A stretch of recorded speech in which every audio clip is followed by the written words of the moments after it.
Right, unless I'm wrong, and I have been once or twice in my life, we now have the QA versus content match.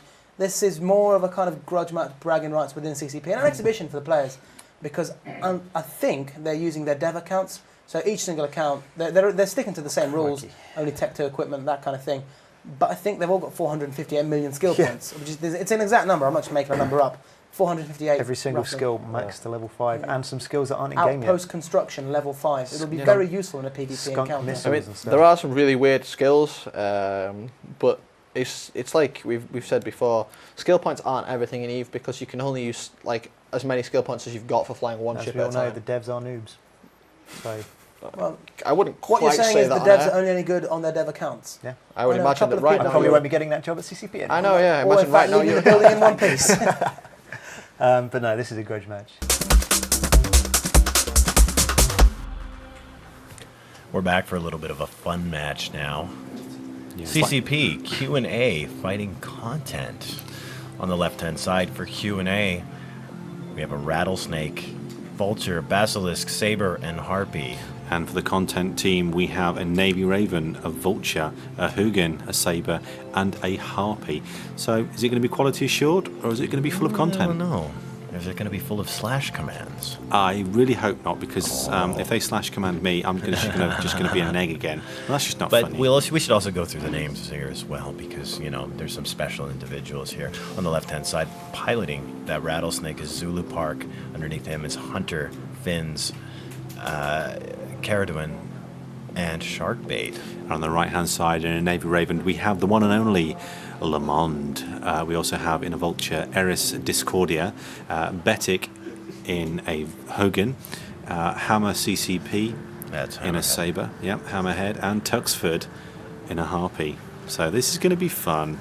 Plain and simply for no other reason than they just like to kick the living crap out of each other. That's it. They've actually been Cameraman, locking big them. smile on his They've face. actually been locking themselves in rooms discussing Yeah, what this they is were gonna serious. fly and what they were going to do. And Hammer CCP being hammered, literally. He's gone. oh, Whoa! First kill for QA. Poor Hammerhead. Hammer CCP Hammerhead. in local says, That no! Looks That at was this guy. just wrong. That was painful. Painful takedown. We can hear them all screaming in the back right now at each other. I don't think this is typical where you go to a LAN party and go, yeah, let's do a 5-on-5 in yeah, Eve. yeah, that sounds like fun. But hey, these guys can come back to live another day and give themselves another ship. So it's Definitely, all good. definitely. Okay, looks like Tuxford is actually being focused next to the Q&A, by the Q&A. He's pretty much been taken apart in that Harpy. QA not really seeing any damage at all. It's almost like they are invulnerable. Not that that could be a possibility, of course. That would be cheating. Oh, Torp Fest. Oh, content's just getting stomped here. Yeah. The Q&A boys just dishing it out to them here. Yeah, most definitely, most definitely. So we've seen Hammer CCP and Tuxford sent to the sin bin, where they will be spending the duration of this match. They're now basically working their way up the list. Betik now being taken apart in his Hugin. This is actually nasty, but the Hugin's actually got quite a large amount of shield maintenance drones around him. I know there was some kind of bets on with this too. I'm not sure what the whole ordeal was with it. If QA won or if content won, I really don't know what the whole betting was. Maybe somebody in the room right now can elaborate on that. Well, Quite clearly, it's for bragging rights. yes, yeah. Oh, QA wants just to be able to simply say to bragging content rights, they're but there's got to rubbish. be something more to it. Well, of course, they could. Remember, we work with each other. One of us has got to be superior. That's true. And as it looks right now, it looks like QA may come out on top. No guessing who the cameraman works for. It's clear who plays the game more here. It's Yeah. clear We who do plays. work. It's clear who Maybe. plays the You lie. game more. QA really having fun here, just basically systematically stomping on content. They don't really have a chance on this, do they? Not at all. The cameraman's shaking his head with a don't big know, smile on these- his face. Who spends more time in missions, QA or content? Content spent more time doing missions. Ah, so There you go. okay, that explains that. that explains a lot. It certainly does, because we can certainly do some more missions, because I'm getting bored. Well, Content. It's not your problem. Betics for content now into half armor. Not looking good for the content team here. Yeah, because 2 of them are already the contents of an egg, and we're looking for a 3rd occupant. Oh dear. Hugin going down very, very quick now, even though he had his shield maintenance drones all over him. QA, I'm sure there's some cheating going on here. Oh, are you sure? Positive. Okay. They're honourable people in QA, yeah? No funny cheating. Well, true. It is funny though. Content being taken apart from the bottom to the top. Looks like Le Mans is next as primary. QA dishing everything they've got onto Le Mans Caldari Navy Raven. Yeah, target painting everywhere. All of the shield maintenance drones are still available, being put onto Le Mans to try and hold him together. It's not looking good though. I mean, where is Le Mans at? I mean, I see Eris here, but I don't see where Le Mans is at. I'm certainly not going to no? be reading what they're saying in local now, because Betik is actually being very, very rude. Veritech actually saying, Betik, we still love you though. But I'm not saying what Betik's saying because it's rude, very rude, not nice. You shouldn't say things like that. You've got long sensitive eyes here. You're going to corrupt me. This is not good, is it? No, This is just not good. no, it's really not. There's going to be rivalries happening in here for weeks after this. Do you reckon I They're could going to get a want a bet? rematch, but hey, it's being broadcast to all of the lovely viewers out there watching Eve TV. So I'm just wondering whether I can get a side bet on this, that if Q&A wins, somebody gives me a Navy Raven. I don't know. Maybe that could be beers for later. It's a bit late now. Could that translate into beers for later? I mean, Well, I doubt it. I'm sure there'll be beers later anyway, because obviously this is the last night of Eve TV. We've done 6 days of awesome TV, as far as I'm sure you will all admit. I hope you enjoyed the commentary. I hope you've enjoyed the guys in the studio. Zaliana has done a masterful job on directing And all of us nut jobs. and don't forget the guy who's not in here and handling the stream. Yes, Urban Mongrel, because we can't forget Urban Mongrel, because he is like the godfather of Eve TV. He is the Don. Have I bigged him up enough now? I think so. Yeah. And of course, obviously all the guys in the studio, they don't need any bigging up because they're getting the love every 15 seconds. That it is.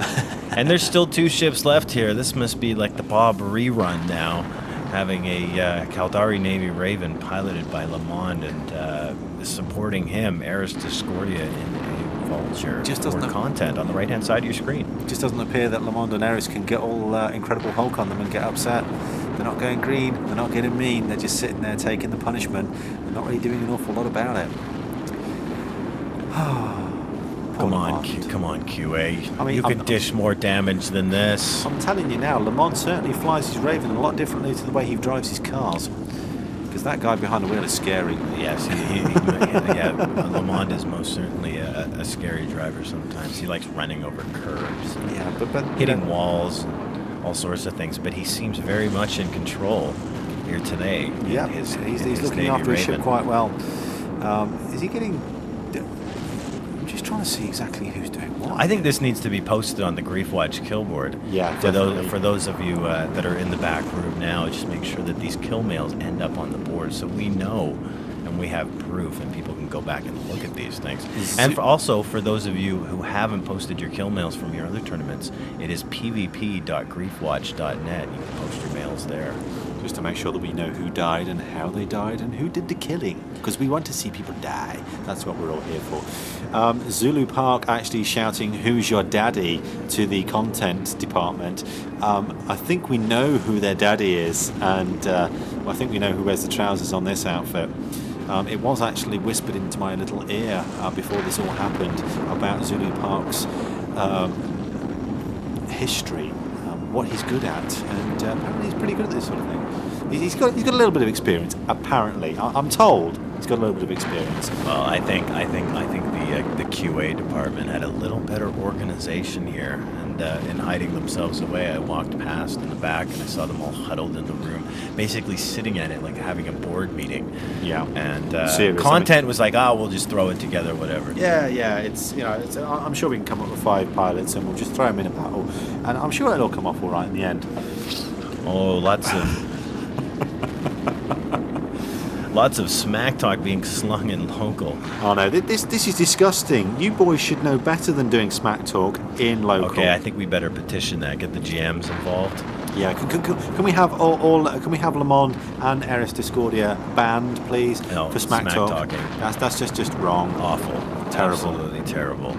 It's not big, it's not clever, but it's very, very funny. Okay, Le Monde. Most of it we can't actually pronounce on air because we Okay, actually I think shut it's down. I think it's just about the time where Sharkbait needs to turn around and utilize some of the powers that he has, and start removing modules on Le Mond's ship. Actually, someone on one of my shows, when I asked them to come up with a really, really nasty new weapon, they turned around and said, I don't want a weapon that hurts shields. I don't want a weapon that hurts armor. I don't even want a weapon that hurts hull. What I want is when the shield has been knocked down, you activate this weapon, and first and foremost, it starts destroying the implants in your head. Then when it's done that, it starts doing the hardwiring, and then when it's finished with that, it starts ripping your skill points away. How nasty are some of these people? It's just not nice. Okay, Sharkbait, we gotta do this. We have to start disabling modules on Le Mond's ship because this is clearly not breaking. You guys are killing us here. Yeah, I mean, really, what I think they should do is just basically say, okay, QA, we know you're Uber, we know you're fantastic, you can break for the next 6 months, let's just kill it. Yeah, I think it's time for content to give in on this. Okay, we've got 21:53 would be the official end, as said by Veritech. And that's a whopping 10 minutes away. Oh dear, we've got GM Retrofire in saying, so, who was swearing? Okay, we might get some smacked bombs here. Yeah, we have the GMs in local now to mediate this smack talking going on in local. Betik has actually said, can't the QA losers kill one Raven? Lane ask gankers. Ooh, that's nasty. Having said that though, Le Monde really is holding on to that Raven. He's just sitting there going, He really okay. is, but how much support is he really getting? Oh yeah, he's getting a fair amount. He's getting some shield transfer here from Eris Discordia in the Vulture. And there's also a bit of target painting. Who's that target painting coming from? Oh, that must be Sharkbait. Yeah. It was target painting. This is. Hang on a second. I actually think we might have something we can go to that might be a little bit more interesting. I think there's actually some maintenance work being done in the room next door. Yeah, we do have some rather khaki paint that's being dried. Can we go to that? No, Sorry, we need being to, really nasty I think now. we need to jump to a belt in Jita right about now.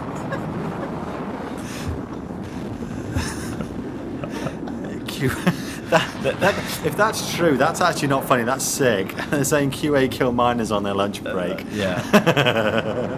That's just not funny. It's been known to happen. You rotten It was people. it was accidental. Yeah. Accidental. I'm really sorry. I didn't mean to fire off that smart bomb that does 2,000 damage every 2 seconds. Oops, there goes your hold. Was that expensive? I haven't been that lucky yet. Yeah, I gotta find those guys in the homes. Yeah. Funny times. Oh, for God's sake, guys, come on, do Okay, something. Sharkbait, We're going to do an I'm going ASCN to smash beg job you again. please start pulling modules. Please. Even, We're even begging the you. guys on your team are You saying, guys- come on. You guys must give in. Yeah, please. Please do us all a favour. There are people that are in the main Eve TV channel that are screaming, we want the final. We want the final. And then we've got that chorus of why are we waiting in the background. You proved your point, come on. We know Le Monde is going to be nigh on. Oh, hang on. Come Le on, Monde guys. initiated self-destruct. I wonder take if my that hat was. off I to wonder Le if that was self-initiated. Monde. Yes. Yes. Well, we You can't initiate self-destruct on other ships. We can't automatically initiate self-destruct on somebody else's ship. Hmm. We can just self-destruct it, but we can't initiate the self-destruct. I mean, Okay, why well. wait 2 minutes when you don't have to? Exactly. Content Tons of money. has held out long enough, but still, there's one ship remaining, piloted by Eris Discordia in the Vulture. GM Retrofire is shouting, "Who can I heal to 0?" If you don't know what that means, it means they. I would say Le Monde would get first pick on that. Yeah, just for hell. Just for the hell of it, just for jollies. Yeah, because it's pretty much what we're doing. Yep. We'd like to see Le Monde in a pod, wouldn't we? Not quite as much as we wanted to see Tyrex Thork in a pod, but that was good. Well, we already got to see that. Yeah, I'm sure there will be T-shirts circulated with Tyrex Thork in a pod on the front with a big smiley face saying, "Oh, and you've been bobbed." And also to remember, and I don't think this has been really pushed out there enough, but www.stavros-online.com is the place to go for all Stavros all the time. I needed to throw that in there. Stav, you're going to be famous. You're going to be loved by your fans. And I figured since we've peaked with a lot of people viewing this right now that I would throw that out there. Definitely. A lot of people are sitting there waiting for the main event, ASCN, which is a bit of a surprise to a lot of people, versus Bob, which is no surprise to anybody. Well, I must admit, halfway through that match, it was a surprise. It was a bit of a surprise. This is good. This is very, very good. Bob versus ASCN. It was completely unexpected. For those of you just joining us, you missed a most excellent match before this. Bob versus IAC, and about a quarter way into the match, Bob lost one of the key ships in their setup. Yeah, due to a disconnection, which is really sucky. Their Scimitar logistics ship, but making a solid comeback, defeating IAC to make it into the finals once again for a second time. Definitely. Actually, really looking forward to this. Are we snoozing yet? Hang on a minute. I think I can hear snoring from the studio. There is. I think it's pretty clear that content. QA and meanies. Yeah, QA, well, we know this. Content has lost this, and QA coming out with all 5 of their ships. They really thought Content really thought they were smart at this one. Yeah, they really did. But obviously they weren't. And Zulu Park taking all the credit. Yeah, it's all me. Ego, much? Just a little. The man's got tools. You've got to give him that.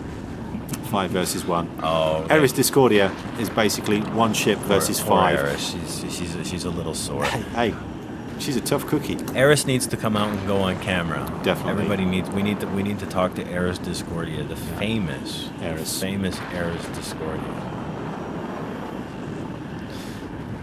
Everybody's basically wants to see Eris on camera. And down on her last legs.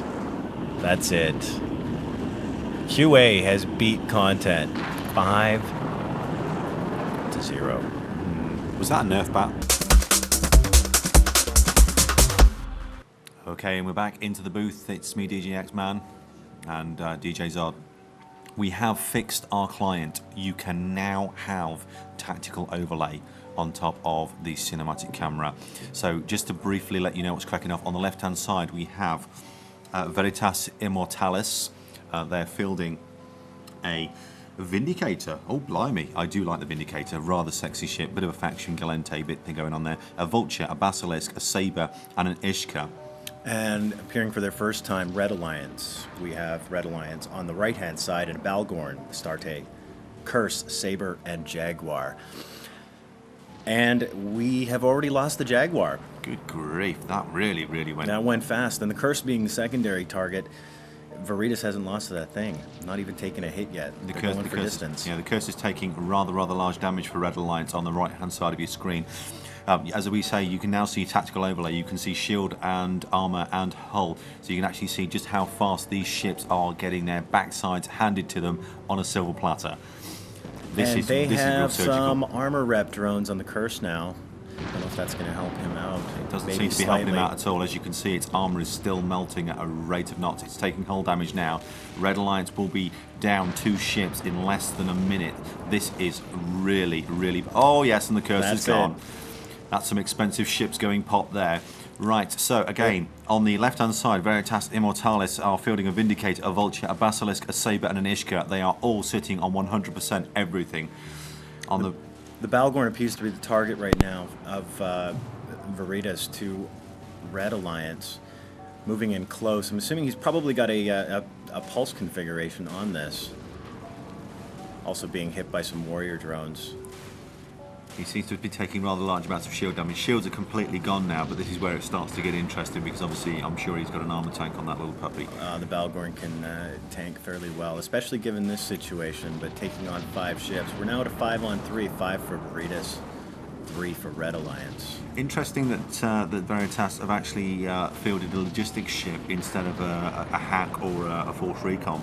Do you think that's actually going to be helping them to make sure? But I don't really think it's going to help them at all because they really seem to be needing an awful lot of logistics help. I'm actually surprised that the Basilisk wasn't the first target of Red Alliance.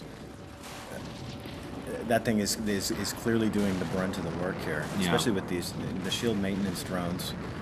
Heavily repairing actually the Basilisk being the primary target of those drones. Yeah, they wanted to make sure it stayed where it was so it could they transfer. definitely knew who was going to be called primary. The Balgorn appears to be going down quite quickly. Tank not holding.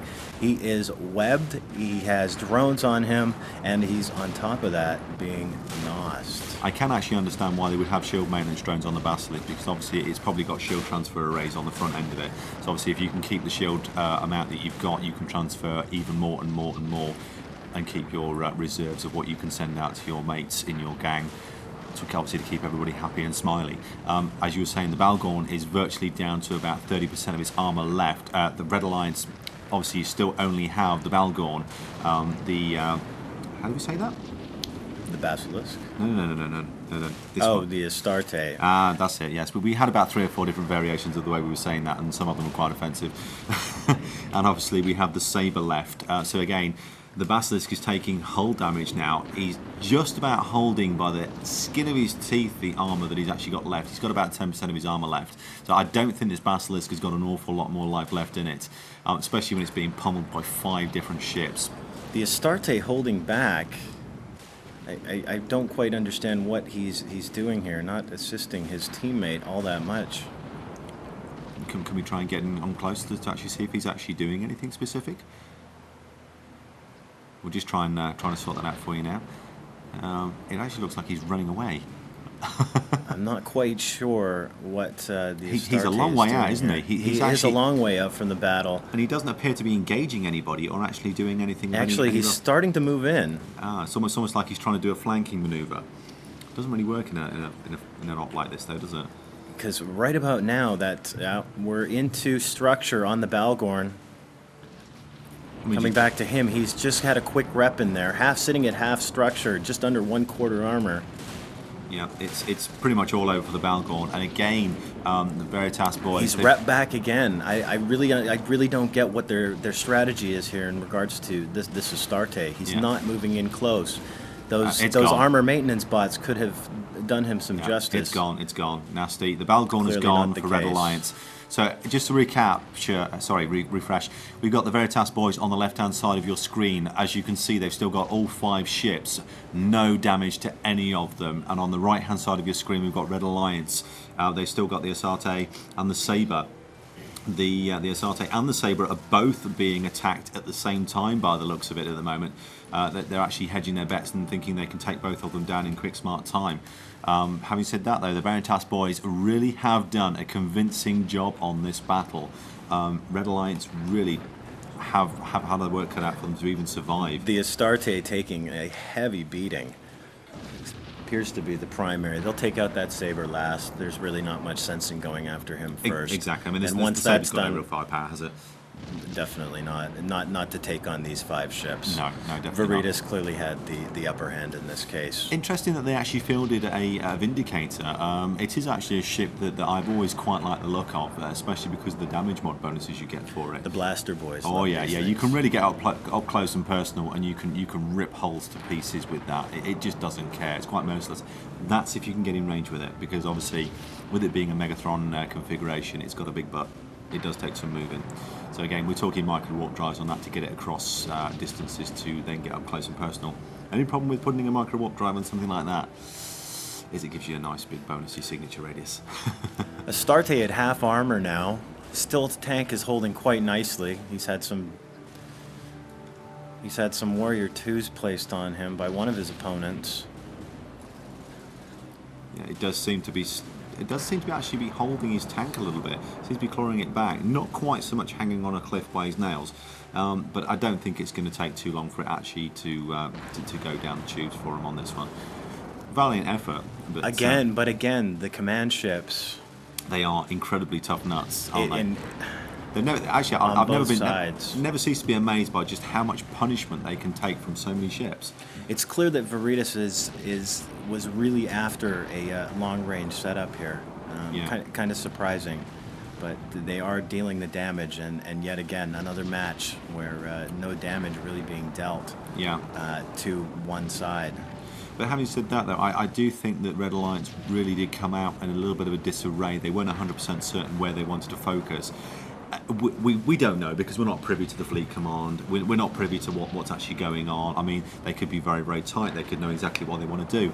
And still, the opposition can take out key players, which obviously can do, you know, stuff that they need them to do in the team. And it just all goes to pot. Astarte into structure now, almost hitting 3/4. Not going to be much longer until this is over. Yeah, it's taking hull That damage saber now. should either warp out or do a suicide on somebody. Actually, Veritas completely untouched. Nothing. I would love to see someone who's in a smaller ship just basically scream "Banzai!" and go in there and just completely, you know, explode in the middle Astarte of them. is done. I just can't see it happening though, because everybody wants to go down, you know, flames, really, don't they? They would anybody really be silly enough to just self-destruct in the middle? It'd look great though, wouldn't it? I think it'd be fantastic. Saber thrown into a 5-on-1 here. Veritas not taking any damage whatsoever. No, they haven't throughout the whole battle though. It's been quite impressive. The way that they've just basically sat there and just unloaded all their toys on them, and not really had a problem with anything the opposition threw at them. I mean, Red Alliance really didn't have a chance. They tried, but whatever they were trying just wasn't working. He's running. I don't know if he's going to be running out of range here. Well, he's 130k away from us. And so, I believe ISD has destroyed him. Yes, if you go out of bounds on this, you will be insta-popped. Basically, you can't warp out, you can't run away. There is no point. You may as well go down fighting. It's like the honor code. So there you go. Veritas, Immortalis are immortal once more. And they really were in that. They were fantastic. Fielding a nice setup. Vindicator, Vulture, Basilisk, Saber, and Ishkur. Yeah, a and good coming combination. out on top versus Red Alliance.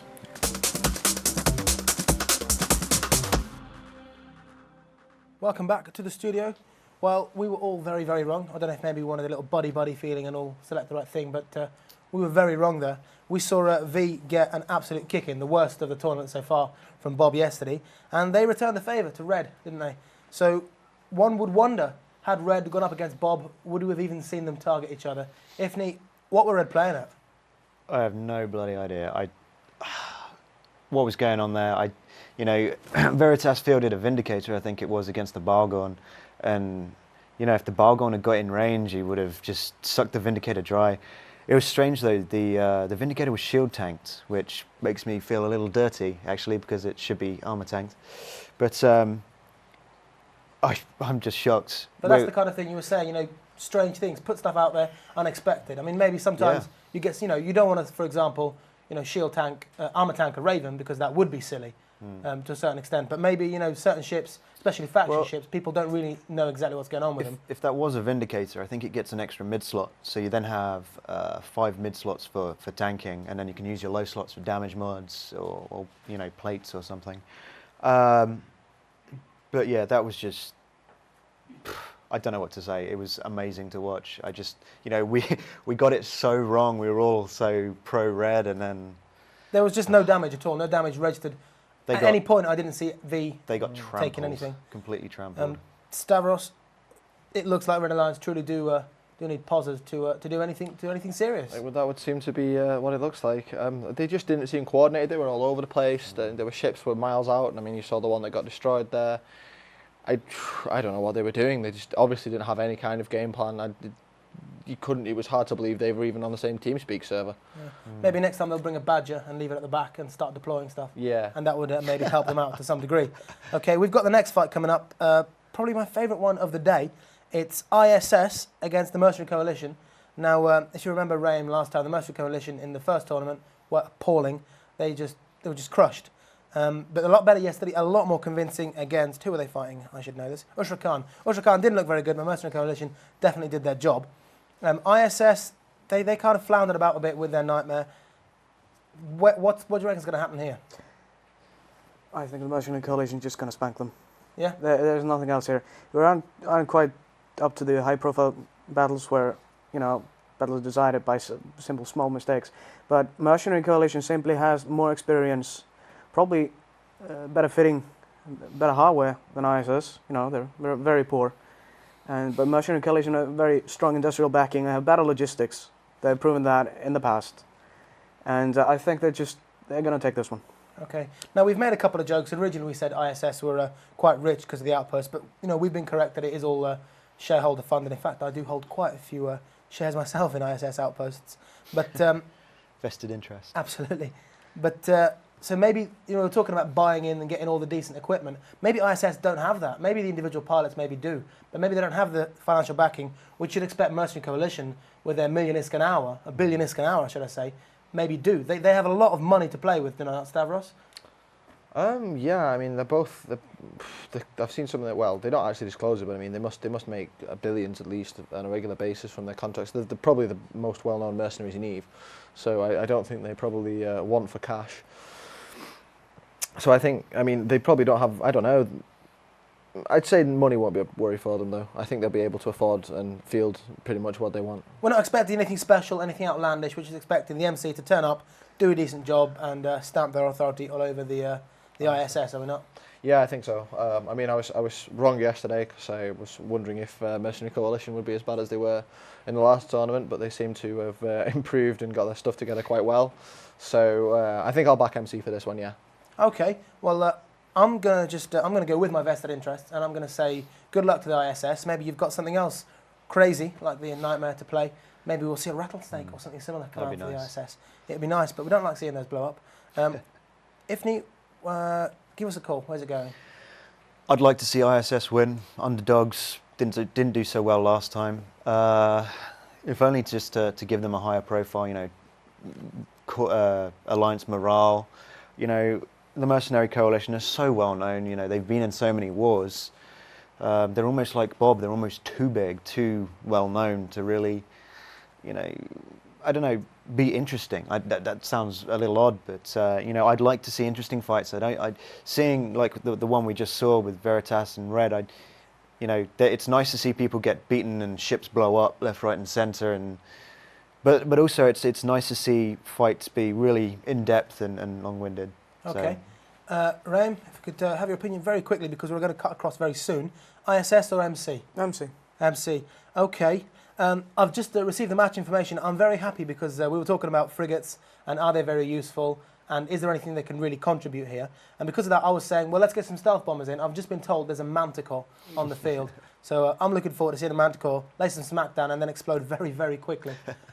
Or try and stealth and run away and then get blown up by the devs. So that's very exciting. We're going to cut across to that quite soon. Just to briefly say, the ISS have about 11 million. That's very, very little in a pot of 5.8 billion. But then the Mercenary Coalition have only got 430 million on them. They're top 5, but 430 million is very, very little. Okay, so we can cut across to the studio now. I think we've got 2 ISS and 2 MC, if I'm correct. Is that right? I know we... well, yeah, I'll go ISS. Well, we'll see. It doesn't really matter. I don't think it affects the game so much. So we'll cut across to the commentary right now.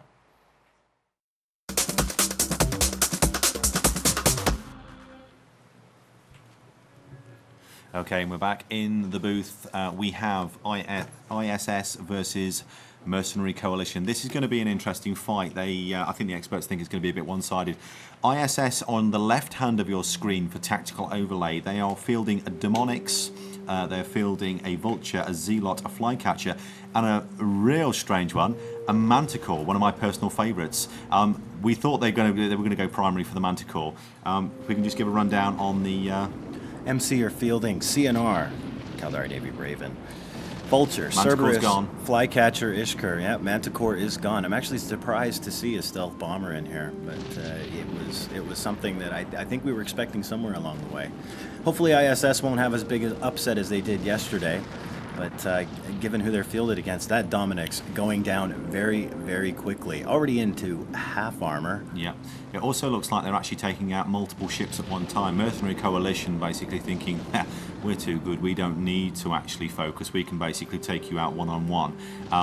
Flycatcher going down to virtually no shields. We've also got the Zealot going down to no shields and taking armor damage. The Dominic's is actually getting huge amounts of armor damage. It's starting to rep back up, but it's taking more damage than it can handle. A lot more damage. Flycatcher almost done too. He's entering into structure now. That Dommy as well. A very, very, very good use of planning and multiple target management from Mercenary Coalition. Mercenary Coalition about to lose their Ishkur. I believe in their last fight they had lost their frigate as well. It wasn't a perfect game for them. But still, not something that's difficult to replace. Gone. Dommy's just gone. That's basically... Ishkur gone for MC as well. Yeah, two ships left for ISS. They've got the Vulture and the Zealot left. Zealot's taken full shield damage and is now starting to take armor damage. Obviously, they've got 4 ships left for Mercenary Coalition. They've still got the Raven. They've still got the... That's not a Vulture, is it? Which? That one? It certainly is. It is. Oh, you've written it wrong. And a Cerberus and a Flycatcher still. Okie dokie. Oh yes, He's picking on my writing. That's okay. I'm very good at scribbling. Yeah, exactly. He's going to tell me he's dyslexic in a minute. Zealot into half armor, but as we saw yesterday during the Red Skull match, the Zealot piloted by Elysium Damar held out. Yes, just it in time had to a huge amount of tank. Pull that off. Alexei Stukov is actually not holding out too well in that Zealot. He's taking huge amounts of armor damage, but Mercenary Coalition are literally unloading on him mercilessly. Every single ship is throwing whatever they've got at him, and it's working. He's going down at a rate of knots. Flycatcher for Mercenary Coalition is gone. They're fighting back, aren't they? This is not as one-sided as people thought. Mercenary Coalition, everybody knows they're very large, they've got huge resources, and they're very, very experienced, but you never can tell. As I've said before, these alliances bank on pretty much losing their frigates. Zealot has now gone for the ISS. Again, on the left-hand side of your screen, they only have 1 ship left, which is a Vulture. Now, we all know these command ships are built like brick outhouses buried in like bunkers. They're so hard to take out and they take so much punishment, it's unbelievable. But again, 3 ships. They've got a Vulture themselves on the Mercenary Coalition on the right hand side of your screen. They've got the Caldari Navy Raven, the Vulture and the Cerberus, all hard hitting ships, all with extremely good resistances if you set them up correctly. Obviously, as standard with the Cerberus and the Vulture, they come as standard with really, really good resistances. Navy Ravens you can set up reasonably well if you've got good. We haven't seen a lot of Vultures in this. We've seen a lot of Nighthawks come through, but in terms of the Vultures... I would actually favour the Nighthawk, plainly and simply because it hits harder. And in this kind of thing, that's what you need. They are literally unloading on this Vulture of ISS now, but he seems to be taking a reasonably good beating on that. He's only down to about 20-30% of his shield. He seems to be repping it back quite happily. They're not. And we got snowballs out once again. Oh dear, yeah, they're just taking the mick now, aren't they? Yes. There we are. Okay, guys, you do realise it's July. Christmas is at least 6 months away. If you start humming Jingle Bells in local, we're going to come over there and shoot you. Okay, that's not funny. On the right-hand side, Mercenary Coalition still packing 3 ships. No damage whatsoever. The Vulture for ISS is still holding against the 3 heavy-hitting ships. I mean, they're probably 3 of the best class ships you've got out of all of them, I would say. Navy Raven, always an old favourite, and they're still throwing snowballs. Caldari ships appear to be the favourite amongst MC. Yeah. Pretty similar configuration they had yesterday.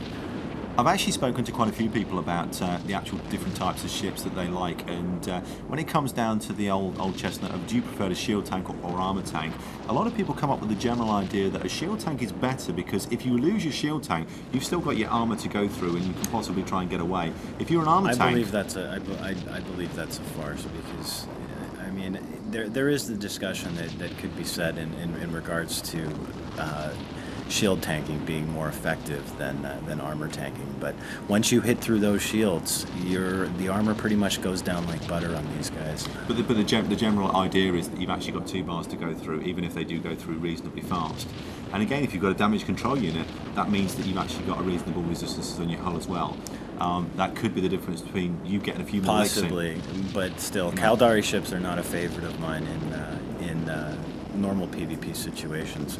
Well, this is all good. I mean, this Vulture, In Vulture tournaments, and definitely in tournaments Yeah. like this, they are very viable platforms, and I get proven wrong every time I say this. Yeah, I mean, at the end of the day, once we've actually had the end of this Mercenary Coalition and ISS battle, me and Zod will basically go out the back and beat crap out of each other because we're going to disagree on this until the end of the day. That sounds like fun. Yeah, the video will be available later in the shops, kids. Don't worry, it'll be fun. There'll be blood, gore, all that sort of stuff.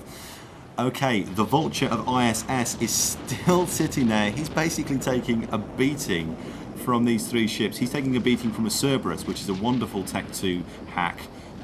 It's basically one of my favourite hacks. I don't know whether that's one of your. Well, obviously you just said you don't like Caldari ships, so no. I'm going to shut up asking you questions whether you like Caldari ships or not.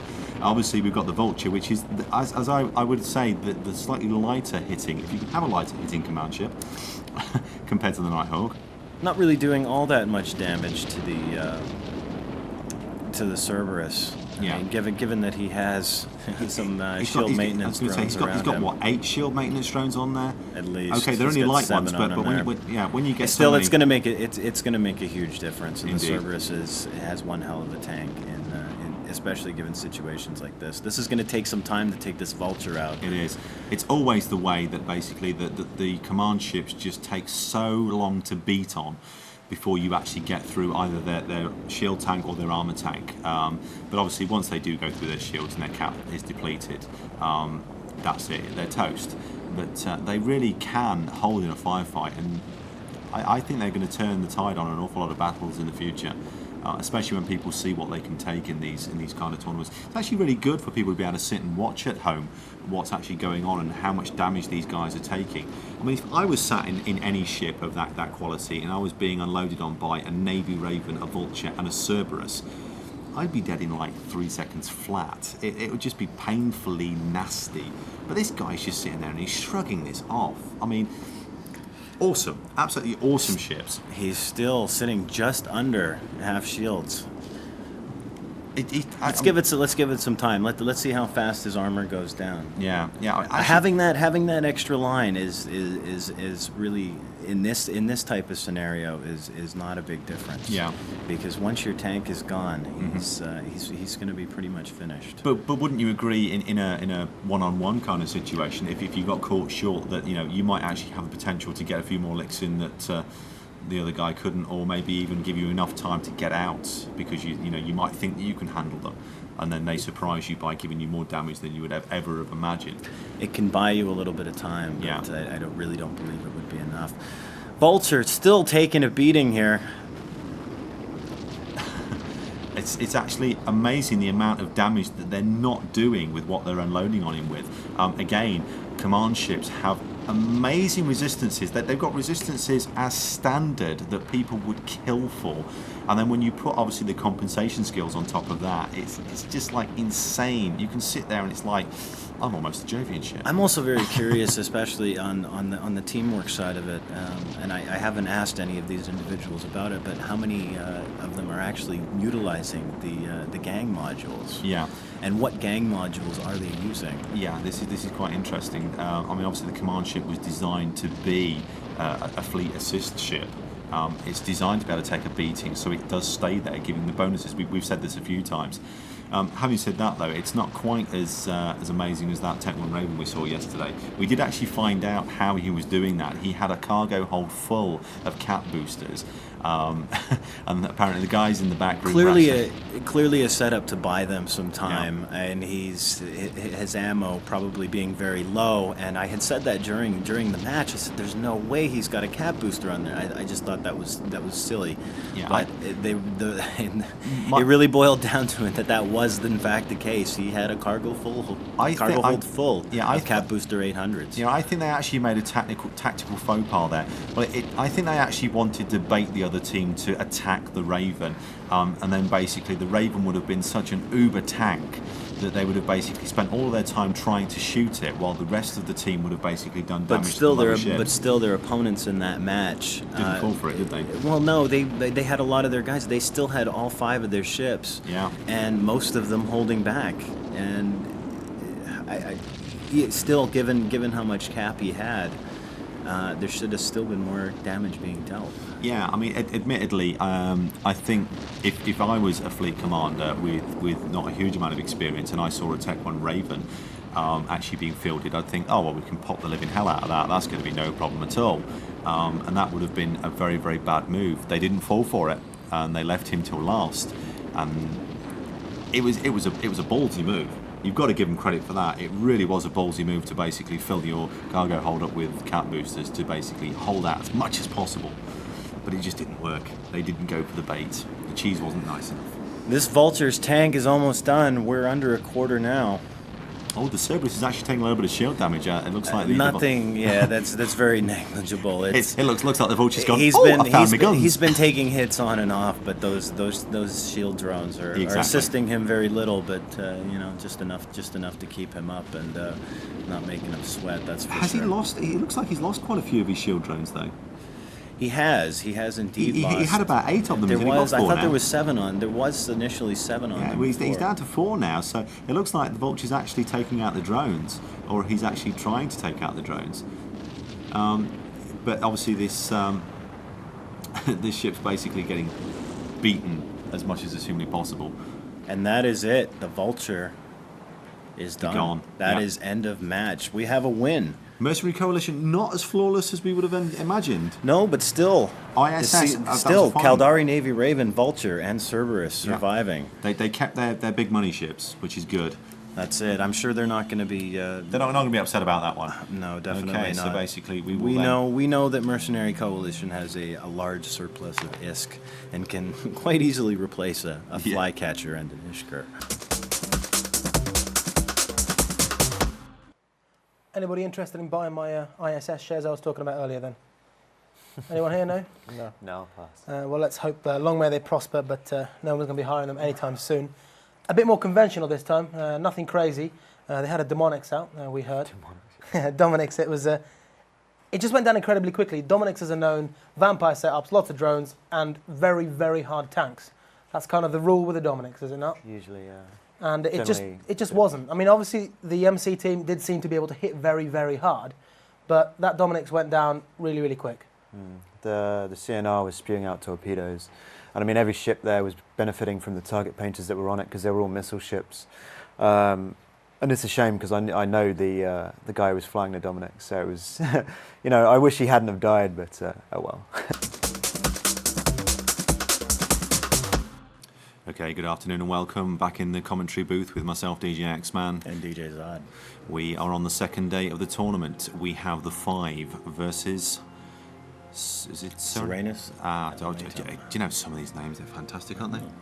Do you know, we were out last night drinking and they expect us to say things like that? It's okay. I don't know. Anyway, I think we're basically on. Lamanda's given the word, and we're basically on. Let's give you a rundown on what they're packing. The 5 Caldari Navy Raven, a Claymore, a Curse, and a Flycatcher, and finally a Crow. And for Serenus Latum, we have a Raven, Ferox, Balisk, Cormorant, and a Vengeance. Interesting, but have a Vengeance out there. I haven't seen one of those yet today. This is pretty much other than the frigate, a Tech 1 configuration for Serenus Latum. I'm not sure. I'm really going to have to put all my ISK on the 5 for this round. I mean, it's really looking at the pound for pound for hardware they're packing. The 5 have got them outmatched, outweighed, outgunned, and basically outclassed. Having said that, we did see a Tech 1 Raven take a beating for probably nearly 20 minutes yesterday, which was quite something. The Raven for Serenus Latum has moved right into the middle of all of the ships on the 5. That's unusual. And the Vengeance for Serenus Latum is just about to go down, entering structure now. They don't actually appear to be shooting at the Raven. Do you think the Raven is actually trying to bait the 5 to actually try and attack it? Do you think it's like the Tech 1 Raven that was set up? I'm really not sure what the we've lost 2 ships for Serenus. We've lost. They've lost their logistics, the Basilisk, and also their frigate, the Vengeance. And that's going to be a severe blow to Serenus Ledum. Yeah, they're actually also shooting at the drones at the moment. They're trying to take them down. The Raven is actually taking damage now. It's taking shield damage. So they've obviously decided to go for it as it's basically sat on their doorstep. I have never seen anybody push a Raven right into the centre of another pack of ships. And those shield maintenance bots on Serenus Ledum Raven aren't doing a world of good here. I think moving in at this range was a huge mistake. Yeah, the actual Raven being piloted by the Wiz, his shields are gone. His shields are gone. He's entering armor. I don't think that's going to be around much longer. Yeah, this is definitely a high-speed toasting action here. Again, the 5 packing a Caldari Navy Raven, a Claymore, a Curse, a Fly, and a Crow, and all of them are sitting on nigh on 100% everything: shield, armor, hull. Whereas the other guys, the Wiz, Electrics, and the Dutchman, the Wiz in a Raven, Electrics in a Ferox. All right, it is a Ferox. It's a Tech 1. He's done. Serenus Ledum's Raven has entered structure. Almost done. Not really much and of a he's hardcore. cooked. Yes, he's gone. He's gone. Nice big explosion for the cameras. That was my mistake earlier. I had said that the light shield maintenance bots were on Serenus Ledum's Raven, and that is in fact the Caldari Navy Raven for the 5. Not that it really needed it. Not that it really needed it. The 5 showing no signs of any fatigue on their shields. No. Nothing has barely moved here. It's almost like they're just taking pot shots and knocking down each one. That's it. This Ferox is going to go down relatively quickly. Yeah. And also... again, with it being Caldari, shields going down, armour melting like butter. Armour virtually gone now for Electrics in his Ferox Tech 1 battle cruiser, obviously. He's basically going to be toasted approximately 3, 4, 3, 2, 1. That's He's gone. it. Okay, so it's only the Dutchman left for Serenus in his Flycatcher. No, it's not. It's Cormorant. It's a Tech 1. They've really fielded some really cheap stuff this time, haven't they? They really have. Somebody's going on a budget. I think this is more about advertising. Well, And, could it also be a tactical lose? that's quite possible. You know, save your best kit until you actually really need it. If you think you're going into But they're a missing battle. out on loads of points here, and that's Yeah. really what's going to matter within the brackets. Indeed. I mean, especially with these qualifying stages, it's a matter of, is it 4 matches each team? I believe so. And basically the people with the top 2 pointage get to go through to the quarterfinals, which will be happening on Friday, and obviously the semis on Saturday next week, and obviously the final, which will be the big event next Sunday. But we're going to be bringing you every piece of action. Okay, And that's it. Gone. Nope, Cormorant. that is it. Toasty. The 5, flawless victory. Let's have a quick look at exactly what happened there. I mean, you've got the 5. They're packing huge amounts of hardware, lots and lots of money, special faction ships, etc. Whereas basically Serenus fielded what I would classify as a noob fleet. The 5 really didn't have to lift a finger here to do much. As I said before, they showed no signs of fatigue on any of their ships. I really can't say fantastic use of anything here. I mean, this is clearly Tech 2 versus Tech 1, and it just goes to show just how much more firepower they do have. Okay, and we're back. We have Smash Alliance versus Electus Matari. Smash Alliance on the left-hand side of your overview for tactical display. Caldari Navy Raven, Claymore, Hugin, Saber, and Ishka. And for Electus Matari, Makariel, Sleipnir, Eagle, Saber, and Ishkur. Interestingly enough, a couple of the Icelandic CCP guys actually told us that the Hugin and the Munin are actually Norse gods. There you go. There you go. So if you want to call a ship something, why not make it a god?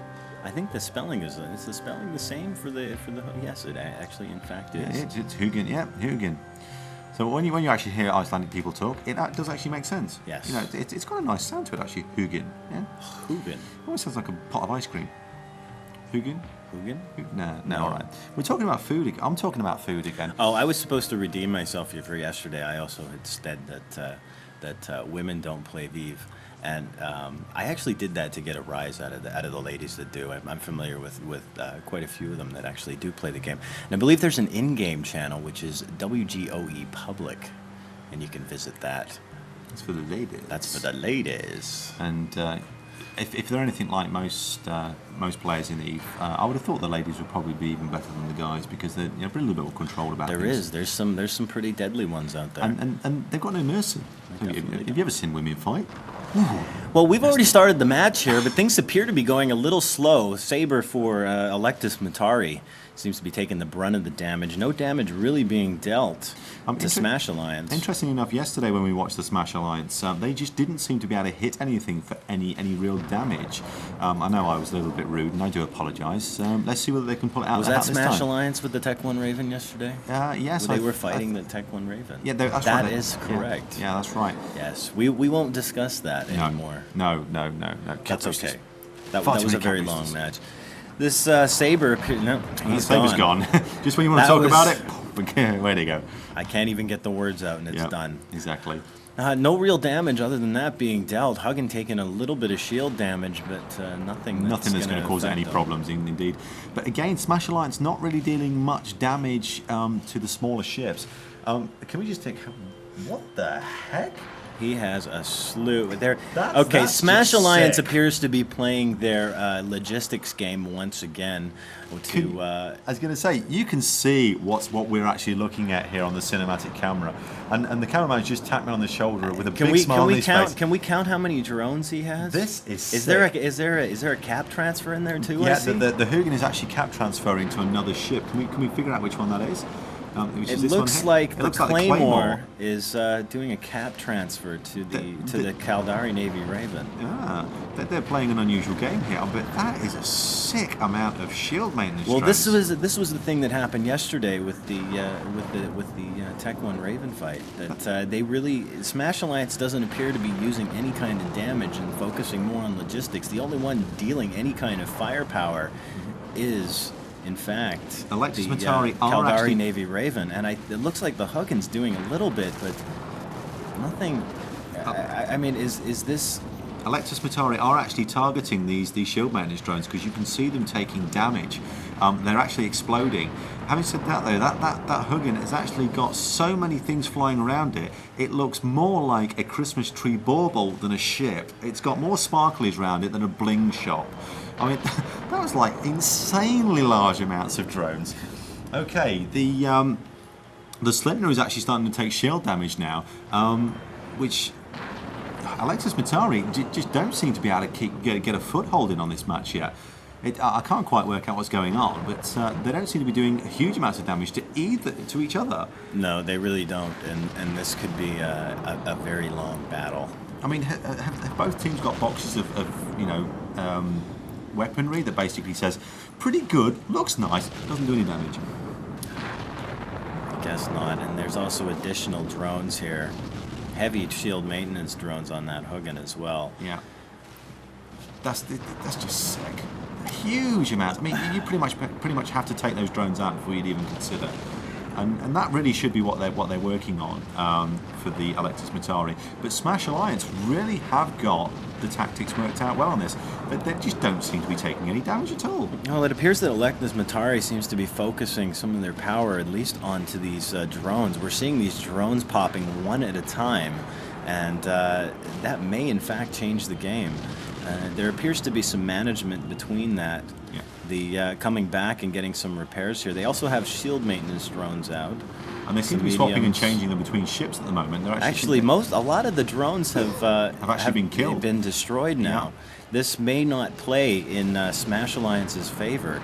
Because it doesn't appear that they can actually do the hard hitting that they would like to. Definitely not. This is a clear case of heavily focusing way too much on.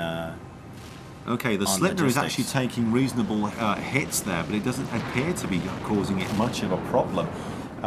Looking over on the in-game count, can we just double check what that one is? Again, the Hugin is still doing that cap transfer over to, which ship is that one? into the Claymore. That's continuing to do that. I'm actually looking at the in-game cam, and unfortunately I can't quite see what ships are called, and I'm not close enough to see what they are. So I have to ask the cameraman to highlight them for me. So when I find out, so do you, because it shows up on the screen. I don't really think there's a whole lot that Electus Mentari can do here at the moment, other than focus on removing the drones. And it does look like the Slipner's if actually I'm going to losing take a my shield. pick here, I'm gonna have to go for Electus Mentari to come out on top. If they lose the Slipner, though, I think that might actually tip the tides. Could be, but they're still holding up pretty good. Yeah, but still, no damage being dealt whatsoever to Smash Alliance. And they are packing the Macario, which has proved to be a very good ship in this tournament. Not many. I think we've only seen one before, haven't we? So just to recap, Smash Alliance on the left-hand side of your screen for tactical overlay: Caldari, Navy Raven, Claymore, Hugin, Saber, and Ishka. And on the right-hand side of your screen, Electus Mentari with Macariel, Sleipnir, Eagle, and Ishkur. Again, interesting that they've actually pulled out an Eagle rather than a Cerberus.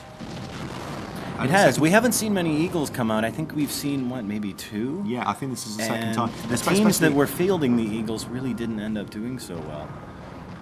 I mean, the Sleipnir shield tank has gone. He's taking heavy armor damage going into hull. I think that Electus Mentari might actually be on a loser here, and Smash Alliance may have actually. I'm still going to hold out. I'm going to still hold out. They're the underdog. Okie dokie. I'm still betting on them. Right. Well, I'll probably lose, but we'll agree to disagree. That's okay. Which is really, really bad for Smash Alliance because I'm normally wrong. But we won't go there. Okay, the Sleipnir is in half hull. He's got 10% of his hull left. He's toast. So again, Electus Mentari go down to 3 ships, still holding the Macariel, still holding the Eagle, still holding the Ishka. So that's Battleship, Hack, and Assault Frigate, whereas opposed to the Smash Alliance on the left-hand side of your tactical overlay, still holding their Caldari Navy Raven, their Claymore command ship, their Hugin, and their Saber, and also their Ishka Assault Frigate. And basically, none of them on the Smash Alliance have got any damage whatsoever. I think their logistics drone plan really did work. Again, it seemed to be proven. It did, but could be a long fight in terms of the firepower that these guys have left over, which I'm really not sure that they have anything fitted that's going to be able to do any damage. And given the time frame here, I really don't know how this match is going to end up. Indeed, let's just double check to actually get a time check on that. I'll just ask. We haven't had any kind of time check as of yet. We'll just ask. We'll ask the man that can. And while we carry on talking, again, on the left-hand side, Smash Alliance still have all 5 ships: Navy Raven, Claymore, Hugin, Saber, and Ishka. The Saber is actually starting to take shield damage now. It looks like Electus Mentari might actually have decided to shoot somebody for a change, instead of taking out those logistics drones. Now actually, there is some logistics drones left over. It seems they brought them back in and popped them back out. There's only a couple of them here. We got a light and it appears 2 mediums. That is actually quite a good tactic. If and you actually, here's some more. I'm mistaken. It's actually it's a never-ending supply. It is actually quite a good tactic, though, if you do use drones to try not to keep them too far away from you. The Macariel's taking huge amounts of damage. The shields are gone on the Macariel. As I was saying with the shield, with the drones, if you actually bring them back in and pop them back out, they come back out with completely repaired shields. I really think to go up. I mean, to go up against an alliance like Bob, if they were to find themselves in that kind of scenario, I'm not sure that this tactic would be valid. Bob seems to have a good balance between logistics and firepower. Macariel's actually pulling back his armor. He's tanking quite nicely. But it's quite surprising that they seem to be going straight for the battleship. I mean, the Macariel's a dangerous ship in the hands of a good pilot because of the mixture of setups you can put on it. He's not dealing much damage here whatsoever. I do see a target painter coming out from somebody here. I don't know whose end that's from. We're actually trying to ascertain that. But it looks like Smash Alliance could end up with a win here. We have got the word from Le Mans that there is 5 minutes left. Okay, 5 minutes left on this one. I don't think Smash Alliance will actually be able to take down 3 ships in 5 minutes, especially when one of them's a Macario and the second one's an Eagle. Okay, the Ishka would pretty much be fairly straightforward to get rid of if they sent the bottom 3 boys at it. But the Macario really is taking a pounding and shrugging it off. It's doing a fantastic job. That Navy Raven again is getting Is it giving shield?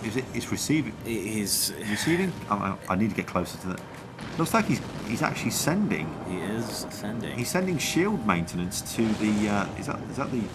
That's the the Hugin. Hugin, and the Hugin in In return turn, is is- sending Cap to the Claymore. It's almost like they're actually sending each other messages by wire. It's really cool to watch. It is an This it is this an gonna be- impressive display of teamwork. Yeah, this While is- not all that interesting, it's working for them. And also the Claymore is sending to the Hugin as well, shield maintenance. It's like give, take, give. Yes, we'll have a bit of This everything. is- It's one of those sharing, caring kind of moments, isn't it?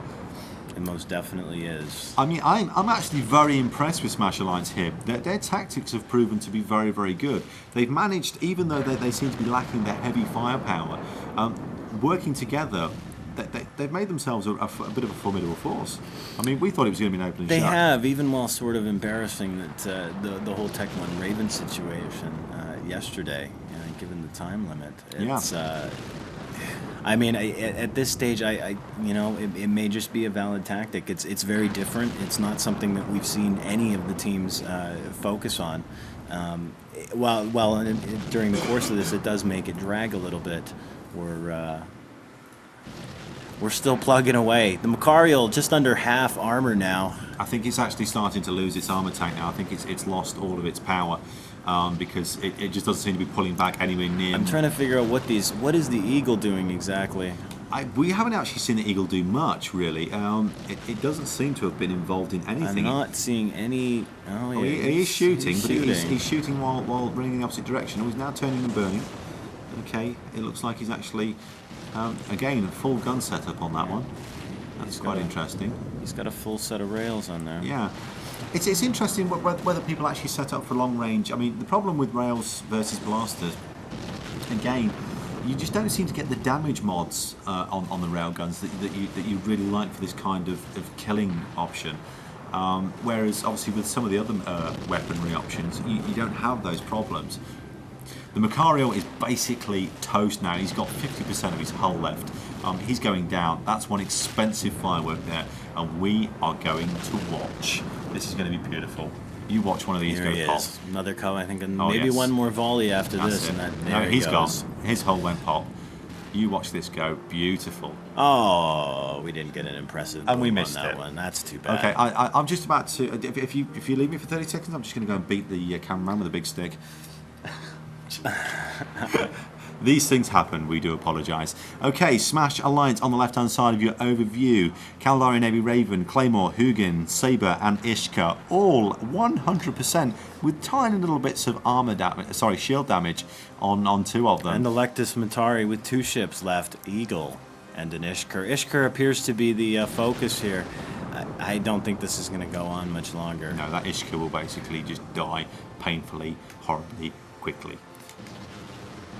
Okie dokie, let's just double check. I'm going to ask. See how much time we have Yeah, left it's here. got to be close.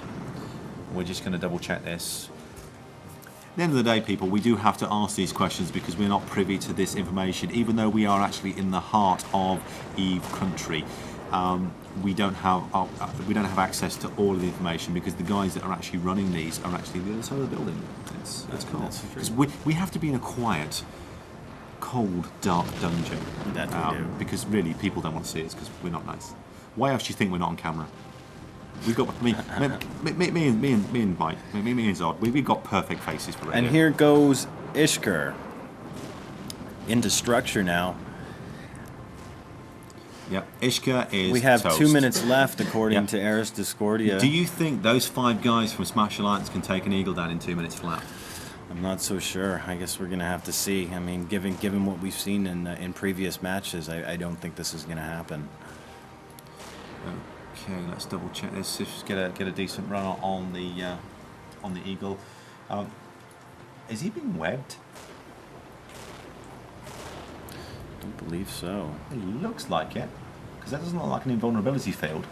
It looks like he's being webbed. That would be annoying, very annoying. He's moving pretty slow, but Yeah, he's definitely being webbed. well, they just might do this. I mean, we're probably sitting close to just under 1:30 left. he's going down pretty quickly. I'm actually surprised that Smash is dealing this kind of power. Yeah. Almost chewing through this. The Eagle really not a favorite. Again, Caldari, it should be able to hold its shield. I mean, a hack really should be able to hold I its think shield. only another couple of volleys and they're And going to do this- them in. I'm actually impressed that this tactic has ended up working for Smash Alliance. Indeed, indeed. It's been a very, very good match. We're I mean, under a minute, but I don't think this is going to last. No. Another 2 to 3 volleys, He's hull. and he's going to be done. That's probably the quickest dispatch of an Eagle I've seen in a long time. And that's it. He Yeah. is out. Alexis Matari, loss. Smash Alliance going from one extreme to the other. 5 ships. Complete win. Once again. Fantastic. So again, Smash Alliance came through with their Caldari Navy Raven, their Claymore, their Hugin, their Saber, and their Ishka. Alexis Matari losing a Macarial, a Slipknot, an Eagle, a Saber, and an Ishka. And that's 2 for 2 for Smash Alliance. Indeed.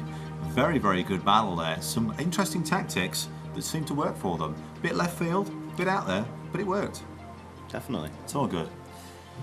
Okay, just double checking. I think we're about ready to go back to the studio. It only leaves me to say that I think we've seen some really, really good matches today. It's starting to build up a really good head of steam. Don't forget we're here again tomorrow to do the rest of the preliminaries. And then obviously next Friday, next Saturday, next Sunday, Friday being the quarterfinals, Saturday being the semi-finals, and Sunday being the actual main event, the time when we get ready to rumble. That's going to be Uber. The 16 man. Oh yes, yeah.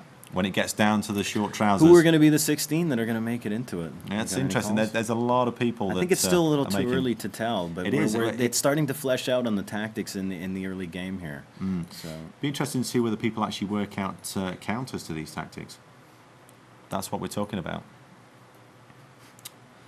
Okie dokie, we are ready and prepped to go back to the studio. So over to you, JJ.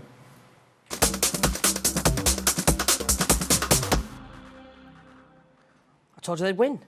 Oh, no, wait, I didn't. Smash Alliance again, not losing a ship. They had five ships pounding on a Raven last time. This time they had 5 ships pounding on that Eagle. That was easy. I mean, this time they came out, they destroyed the opposition, and as yet, you know, Smash Alliance not lost a ship yet in this tournament. It was very interesting the way they were working off each other. I think the Raven was transferring shields to the Hugin, and the Hugin was transferring cap. Hugin was transferring cap and shields to the Claymore, and then the Claymore was doing the same back. Yeah. The Hugin also had shield drones on it, so really, the cap was to basically you end up with a recharge of 2 ships, keeping your cap levels quite high, so you can transfer shields backwards and forwards, and effectively make your ship that much tougher. And it was the crucial ship in it because I don't know if anyone else saw it in the video, but the Macarial basically micro-warp drive into the rock in the center and promptly got webbed. So his speeds dropped down to 0 and he's webbed by the Hugin, and he's like, well, bugger, I can't do anything at this range. So really, he was useless for the entire fight. And yeah, it was the Hugin was tanked so well, and that was everything revolved around that.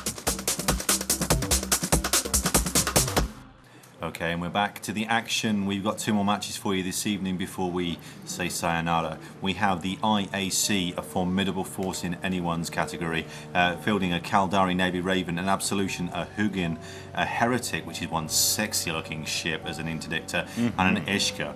And we also have Trust fielding a Dominic's, Damnation, Ishtar, Saber, and Ishkur. And the match has begun. Okay, it actually appears that we have a Rapier, not a Hugin. I think we've got a slight problem there. That we do. Yes. Misinformation. Thank IAC, we have a Caldari Navy Raven, an Absolution, a Rapier, a Heretic, again, which is a really sexy ship. And an the Ishka. Ishtar for Trust. Nope. It was slightly into armor there. Had a quick rep back. Okay, just to confirm, on the left-hand side of your tactical overlay, we have IAC, and on the right-hand side, we have Trust. The Heretic for IAC is getting a beating, which is such a shame, because I'm sure it's going to ruin its paintwork. Taking armor damage at quite a horrendous rate. I'm still disappointed that Tyrax hasn't pulled out that. Good grief, we've got drones. Yes, we do, and it's an entire mix of drones. Oh my god, that we have Heretic's going to be combat sorted. drones. Oh yes. Do you know that looks like lots of the pop stars with the girlies. The Ishtar for Trust is about to go pop. I mean, that looks like the stage door at a pop concert. That would be It's the terrible. Ishkur, who's into structure now. The Heretic for IAC is basically pulled its armor back. And it looks like they're still hitting it. I think they've decided to give up on that and head for the Rapier instead. Trust are going for the Rapier.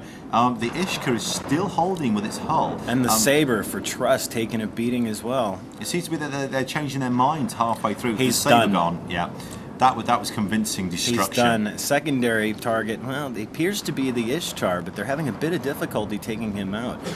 IAC is still holding steady with all 5 of their ships. I mean, if you can actually see, if we pull out a little bit, you can actually see the amount of sheer drones around the IAC group. I mean, it literally looks like a dot the dot. If I've got a pen here, I wonder if I can actually get a picture out of this. Unbelievable. We have it right here. That's beautiful. Looks like flies round. We won't say. That's not nice. Okay, IAC still packing a Navy Raven, an Absolution, a Rapier, a Heretic. Heretic taking fairly heavy armor damage now. Wondering why the maintenance drones are not actually doing what they were doing before. Ishtar's tank is about to break, sitting under 1/4 armor for Trust. He's gone. Yep, the Ishtar, the Saber, and the Ishka have gone for Trust. Trust are melting. Looks like IAC is about to lose their Heretic. Yeah, Raim, who we had in the studio earlier, in fact, he's still holding on. He's fighting. He must have blimey, look at the way he pulled that back. That was an armor tank. He still has those. He's got a whole slew of just drones put it on back him. to 100%. Whoever's controlling those drones for IAC is doing one hell of a job. Yeah, that is fantastic. The Heretic was on its knees, and they just went, fix up, matey, no problems at all. Okay, so IAC still packing all 5 ships, Navy Raven, Absolution, Rapier, Heretic, Ishka on the left-hand side of your screen, with Trust only holding on to their Nos Dummy. Is it a Nos Dummy? We understood it has very little guns on it? Or we haven't actually seen him. He's been sitting out of range. He hasn't really been. I haven't seen anything coming from this Dominix whatsoever. He is, in fact, sitting deck here. I don't see any kind of logistics happening in terms of armor repping or anything additional past that. The Damnation appears to be webbed on top of that. By whom? Probably. 100% certain. Yeah, we are not 100% on that. No, because we've got a couple of ships in the middle of the battle arena that aren't actually anything to do with the battle itself. They're actually field marshals, I think. The Damnation for Trust. That looks like that's the person who's actually getting the butt kicking at the moment from the IAC. Again, we can't actually figure out what the Dommy's doing. It doesn't appear to be doing anything. It doesn't appear to be sending any streams out. No armor repping. Nothing no other than shield repping. He's got some light armor drones around him. I don't know if they're just trying to hang on to see if they can just hold out for this match. But IAC clearly having everything together here and holding on to this match. Yeah, with all 5 ships. Again, I mean, we've seen Damnations be, the only ship left and hold 5-member teams unloading on them, and it's taking them a good 10 minutes to do any real damage to them. I mean, this Damnation's not actually being nosed, as far as we can tell. No, the only thing I'm seeing on him is that web, and other than that, he's taking the brunt of the fire. The Dommy, I still haven't figured out what exactly his function is in this situation, if they're using any kind of tactics here whatsoever. I just don't see. Am I right in thinking that Damnation is actually stationary? Now the Dominix appears to be sending 2 Praetor drones over, or is that 3? 3 Praetor drones, actually 2 Praetors and an Ogre 1. I'm not really sure what's going on here. Does that make any sense to you at all? Maybe there's drones over here. There is in fact a few drones still over here, but nothing that is going to cause any kind of damage. The Damnation's taking heavy armor damage now. The Damnation's about to go pop unless he can pull something out of the bag here. He's taking hull damage as well. It's not going to happen. I mean, this Dommy, I really don't know exactly what his strategy is here. Going completely for combat drones in this kind of situation, given what IAC had pulled before. Exactly. I mean, they've got IAC firepower. clearly has a nice balance between logistics and firepower. Okay. And that seems to be getting the upper hand. We got a shot on this dummy now. Can we actually get a shot on what drones it's got sat outside it? Light armor drones. I mean, light armor drones. Even if you've got 5 of them, they don't sat appear to on be in operation at the moment, No. and they're not going to do a whole heck of a lot of repping to this ship. I mean, he's going to go down rather quickly. Yep. I Light don't armor think drones this on a match. battleship. They might as well not bother. They're not going to give you anything anywhere near what you need. Yet another perfect match here for IAC. Yeah, okay, Daddy Massive Jr. flying this Dominix for Trust. He's basically going to be toast very, very shortly. A whitewash for IAC, proving to be a formidable force across the board. Surgical, literally surgical. When they see something, they just walk all over it. IAC really has the upper hand here. And given how much, do we know how much is on the pool? We'll have to get that. I believe that Jack has that information. Yeah, we'll have to double check on that. We should have him talk about the pools when we come back, because I think IAC was at the top of that. Yeah, I'm definitely thinking a 5 and a packet of Skittles on the IAC. And this is it. Here goes. IAC, a perfect match. Yeah, Dummy Defeating. is toast. Okie dokie. Let's see what we can do. Again, IAC packing a Kaldari Navy Raven, an Absolution, a Rapier, a Heretic, and an Ishka. Perfect, no loss to IAC. Trust lost a Dominix, a Damnation, an Ishta, a Saber, and an Ishka. Okay, we've got DL against the Stain Empire. Let's call it. I'm going to go with DL. I think DL will last at least a minute. Okay, we're doing a sweepstake on how long DL We are, will last? yes. Okay, well, I'll go for 4.5 minutes. Wow, that's amazing. Okay, Ifni? Do I have to choose a time, or No, can I yeah, just you say? have to Pretty choose a much say time. whatever you No. want, really. We're quite liberal here. Because I want Stain Empire to win, so I will say 10 minutes. 10 10 minutes. Wow, that's never going to happen. Even if, okay, sorry, yeah, okay, that's good. I was Hannah. going to say 3 minutes. 3 minutes. So we have 3 minutes. You said 3 minutes, did you? Four not? and a You said half. four Four and and a half. You hit Uh, 1 minute? I say one 10. 1 minute. Okay. A woman. Because I Optimistic. want to talk about the next match. That's why I wanted to get on with it quickly. So, Stan, if you could destroy them straight away, that'd be good. Nobody really has any faith in You DL got the with the Tech one. Goonfleet one, right? I did, well, yeah. I The am whole quite 5 clever, ships. to be and fair. stuff. Okay, we're going to cut across now to see how long DL lasts. And in fact, maybe they can even hurt one of the Stain Empire ships and not disconnect.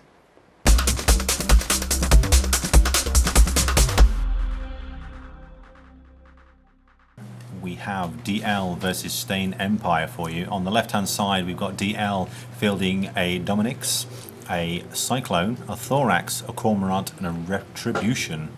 And going with Spiral's recommendations as well. I'm going to have to go with DL2. To what? I don't know. To do something. I think the only thing DL are really going to do is basically look like a zebra that's been thrown into a pen of anorexic tigers. That sounds interesting. Yeah. Anyways, on the right-hand side of the screen, we have Stain Empire fielding a Macariel, Sleipnir, Cerberus, Saber, and Denenyo. Did someone just warp off there? What happened? I don't know. We still got everybody intact. That's So we're just okay. waiting for the match to start here. I really think this is... I'm not... You know what I was saying about the last match, about it was going on too long, and I wanted to see somebody come in and just do some complete uber ponage. Well, we need some Insta-pops here. Yeah, I'm actually looking to see these guys get ripped to pieces so fast, hard, and nastily. It's going to be a beautiful thing to watch. I think so. It's actually a welcome change, given the last fight. And we're off. Just to let you know that on the right-hand side, basically the whole team for Stain Empire, they found more gun slots than I could possibly imagine.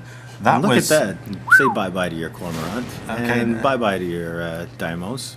Has anybody heard the phrase domino? Click, No. click, click, click, and they've also lost the Thorax. All right, who's next? I would say to leave the Retribution for last. I think that would be the Just the wise thing jollies. to do. Yeah, and they can just chase them around in circles. Okay, Cyclone. How long do you reckon this is going to take? Seconds? 2 volleys? 3 volleys? Minutes? Oh no, they're going for the dummy. Dummy For the is. dummy. Oh, and I'm actually being locked. I wonder if they're going to shoot at me. That's a good job. It's not your ship. That's true. Having said that, I think I better double check to make sure mine's not being locked as well, because I'd be very upset if I lose mine. Stain Empire has actually been not even doing in the right place, it's quite fine. well. Other than that, Stain Empire currently 2 for 2 with 3 points, tied for top spot with Exero Mortis. Yes, they've showed very, very good power, Stain Empire. again, quite a nice tight team, But- knowing exactly what they're doing. And But DL, they have one win under their belt right now, and Yeah. that was due to a forfeit, actually. yeah, not really the best way to win things, is it? Okay, if anyone Stain Empire is listening right now, please relay to leave that retribution until last. Yeah, because that'd just be funny.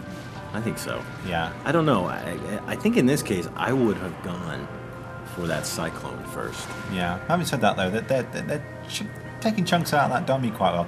It's lasted longer than I thought it would. I mean, especially the amount of guns that Stain Empire are actually packing. They've got guns coming out of every slot on every single ship. They really tooled up for damage. I mean, basically, when the guy decided when he was putting the team together and he said to everybody else, what do we need?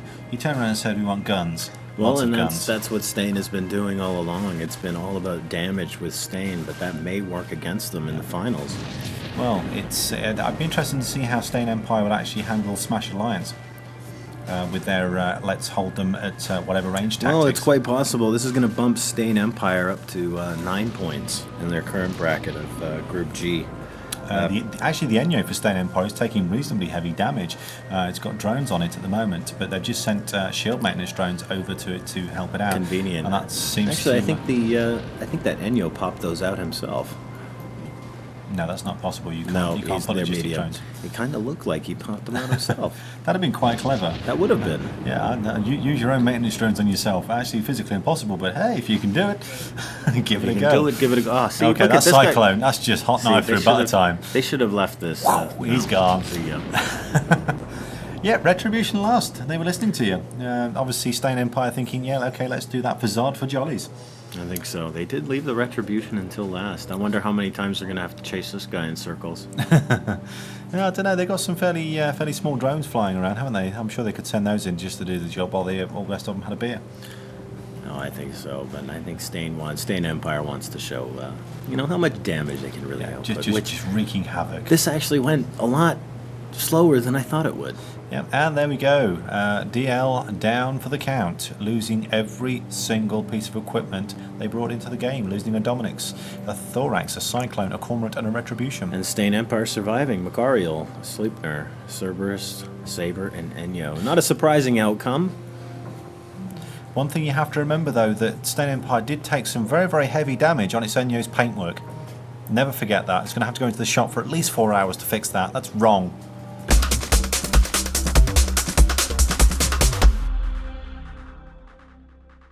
Okay, and we're back, and we had a 5-on-1 last time. This time we've actually got another problem. Basically, we've got a 4-on-5. This match is Iron versus Dusk and Dawn. Iron are fielding a Raven Tech 1, a Vagabond, a Corsair, and a Crow. So basically, they are missing their battle cruiser, or AKA their command ship. Bit of a bad ship to lose. Yeah, most definitely, especially since they've been proving their worth over the last couple days. Dusk and Dawn fielding a Megathron, Domination, Curse, Flycatcher, and Ishkur. They've just fielded the Vulture just as they started. There we go. Hang on, they're redoing the countdown. Okay, they have fielded a Vulture, so that's a Vulture for Iron. That's going to level the playing field a little bit. Well, it's going to level it properly, isn't it? There we go. So we've got a 5-on-5. Everybody's happy.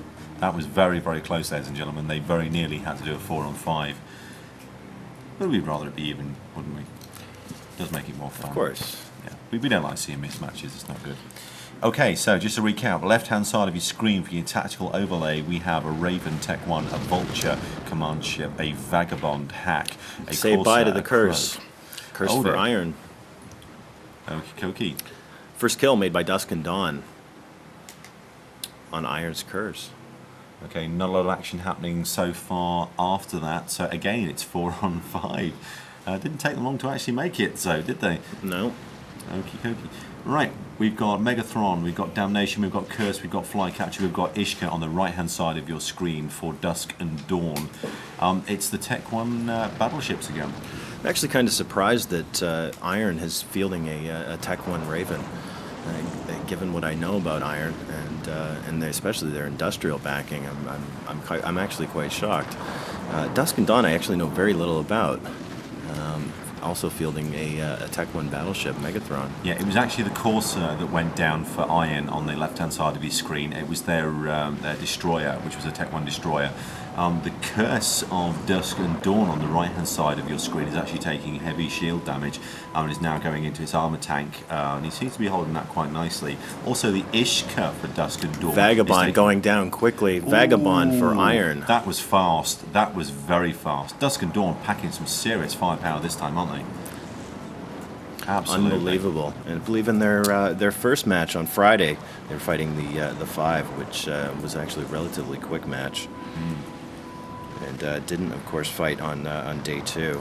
Maybe they've learned some mistakes.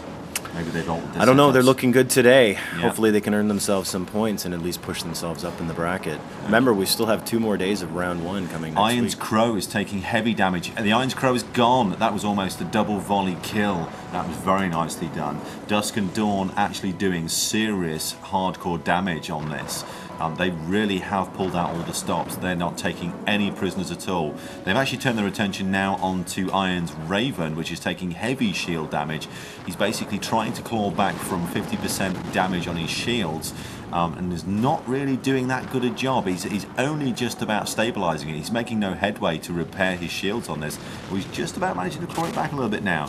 I don't know how long he's actually going to be able to take this sort of punishment. They don't seem to have any focus in Iron. They don't seem to be doing on anything specific. No, I think that was clear from the beginning, especially given how long they took to set up. It definitely shows the organization of most teams. I mean, Dusk and Dawn on your right-hand side, you can actually see that they've given damage to the Curse, which is a Force Recon ship. They've given damage to the Ishka, which is obviously the Assault Frigate, and they've also given damage to the Megatron. I don't think they know what the hell they're doing. Nothing. This is, of course, another fantastic use of maintenance drones. And the Raven for Iron into armor now, sitting at about half. He's going to go down quickly. And then we're going to be back. Then we're going to be back to the command ship tank. We all know how great these Vultures and Nighthawks are. It's going to be interesting to see just how much extra firepower these guys of Dusk and Dawn are packing, because some of those earlier takedowns were impressively fast. We're talking double volley. We're talking seconds from beginning to end. There was no fights that were quite as fast as this yesterday. Taking a lot of time. And actually, speaking of long matches, we have another one coming up today with Smash Alliance. Yeah, they seem to be doing a lot of a long time slugging, don't they? I'm not too sure whether the setups that they're using are more defensive rather than offensive. Would that be an idea on why that would be? It seems to be that they're doing an awful lot of work to make sure that their ships last out as long as it's humanly possible, but obviously that does make it a little bit detrimental on the ganking ability. You may have heard us talk about ganking and tanking, and if you're not 100% certain what we're talking about, to tank means to raise the resistances of your ship so it can actually take less damage per shot, and if you're trying to gank, it means you're actually fitting damage modification items to your ship to actually make it hit harder. So if you've ever heard people say, "Oh, I got ganked," you now know what we're talking about. I'm sure there's lots of hardcore PvPers out there that are now cringing, saying, "Why is he talking about that?" But obviously there's quite a few people out there that may not actually be active PvPers and may not be aware of these things. So we're just trying to give it the child eyes view. Might also mention that Iron yesterday this is actually their first match they've played, forfeiting via Pure in their previous match didn't have anyone show, but hey, at least they had a show today. Well, they actually forfeited the previous 2. That's correct. Yeah, so they've actually gone 3 for 3 on the loss, and the 5 actually have gone 3 Vulture, for 3. Vulture for Iron going down quicker than I had expected, sitting at half armor now, taking punishment. Appears that Dusk and Dawn has definitely fit for damage. There's some serious damage modification going on there. Are we looking at attack drones as well there? That look like we're looking at attack drones. We have Praetors. There's also some heavy maintenance drones in here as well that are on top of this this command ship. Now, I must admit the lighter Tech 2 drones I actually have a bit of a soft spot for. They're fairly underrated, but they in packs they do work really, really well, and they're a nice little system backup if you've got a smaller ship. Actually, my mistake looking closer here. These heavy armor maintenance drones are actually on top of the Curse. Yeah. which is basically keeping it all tip-top. Actually, the curse for Dusk and Dawn has actually pulled back half of its shields. I think that's just generally because it's just normally regenerating. Obviously, because it's an armor tank, you wouldn't have a shield booster on there because it'd be a waste of a mid-slot. The Ishka's basically sat stable on no shields, all armor, all hull. The Flycatcher, again, hasn't been touched. Neither has the Damnation. The Megathron's pulling its shields back. It's got about 20% of its shields pulled back. So Dusk and Dawn are looking very, very tight here. Very coordinated, nicely put together strategy, and they really are dealing some nice damage. I mean, some of the smaller ships that actually went down, I mean, the Crow and the Corsair, I mean, the Corsair went down in like 3 seconds flat. I think it's clear that Dusk and Dawn have learned from their initial lesson they had with the 5. This, like we said before, this could be a clear case of disorganization amongst Iron. Definitely. I mean, as you were saying before, the fact that they actually didn't have their battle cruiser on the field until virtually the countdown, they nearly had to do 4 on 5, which would have been a bit of an upset. But having said that, though, I don't think it's really made a huge amount of difference, the fact that they did manage to field their battle cruiser. We're into structure on Iron's Vulture. Not much longer here. Looks like it's going to be a perfect round for Dusk and Dawn. Very impressive. Fielding Dusk and Dawn wins the match. Fielding a Megathron, Damnation, Curse, Flycatcher, and Ishkar.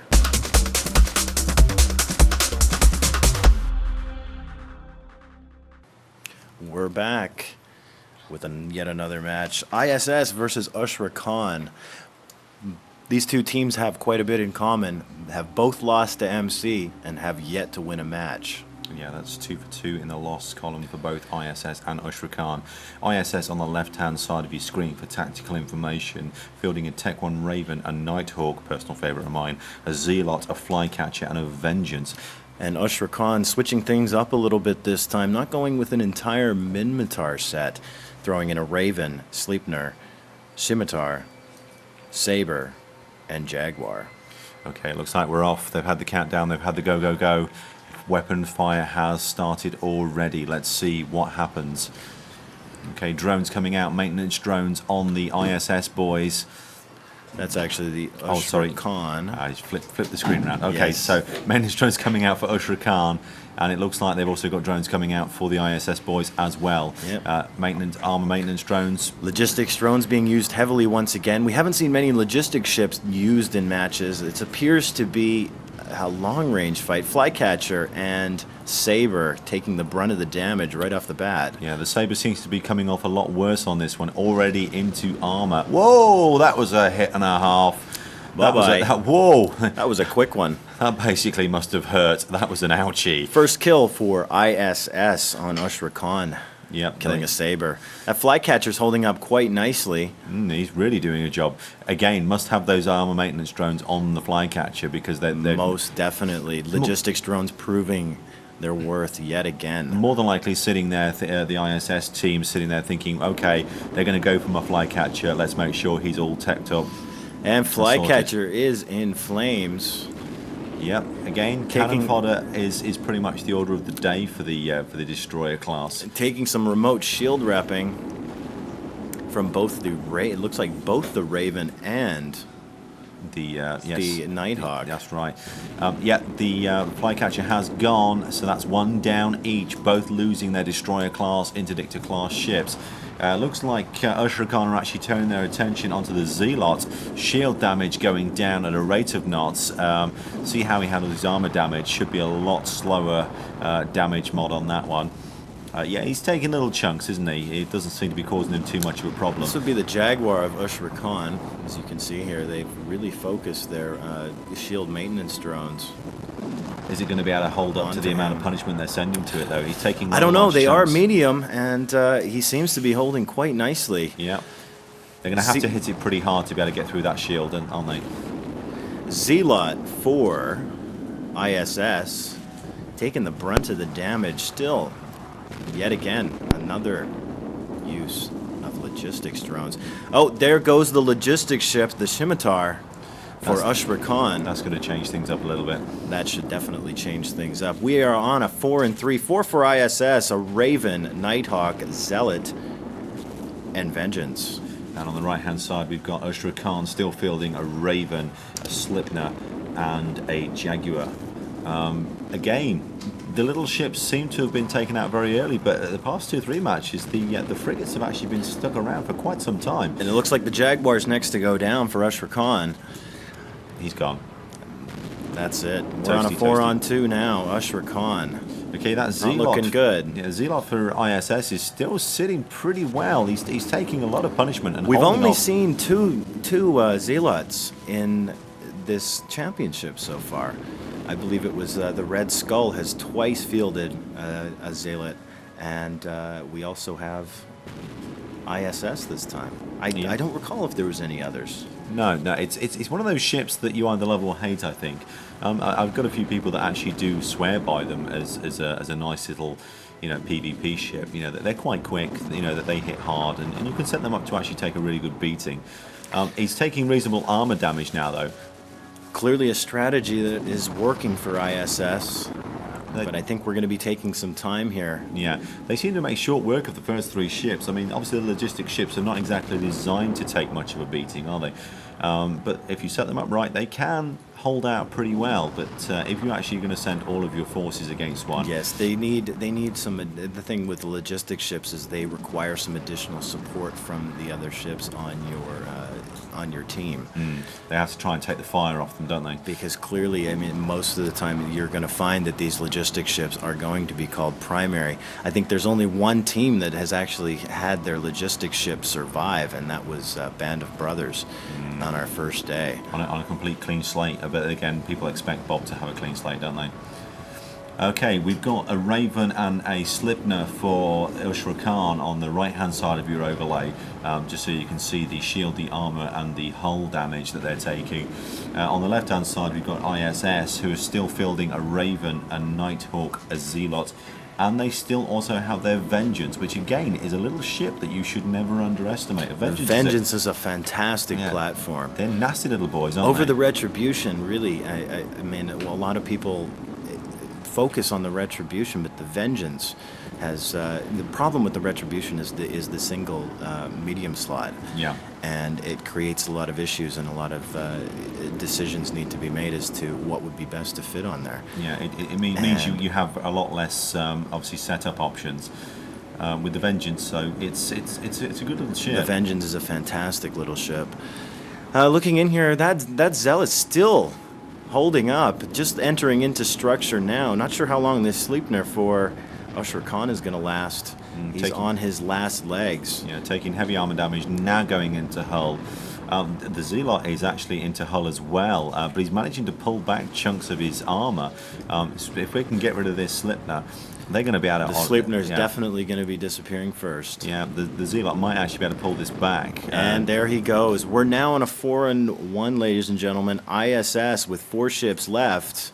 A Raven, Nighthawk, Zealot, and Vengeance.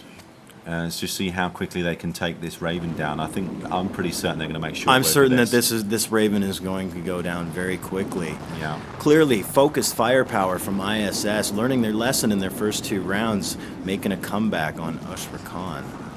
Yeah, this is a convincing and very well put together team today. It's almost like they've flipped a coin and they've come back as a completely different squad. They have. It's clear that ISS has been paying attention.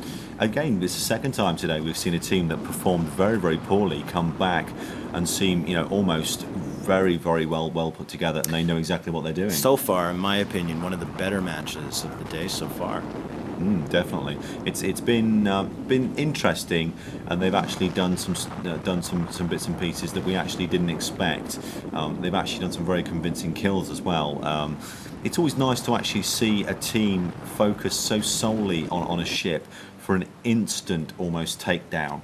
That's really, really good to see when they can literally just evaporate a ship on contact.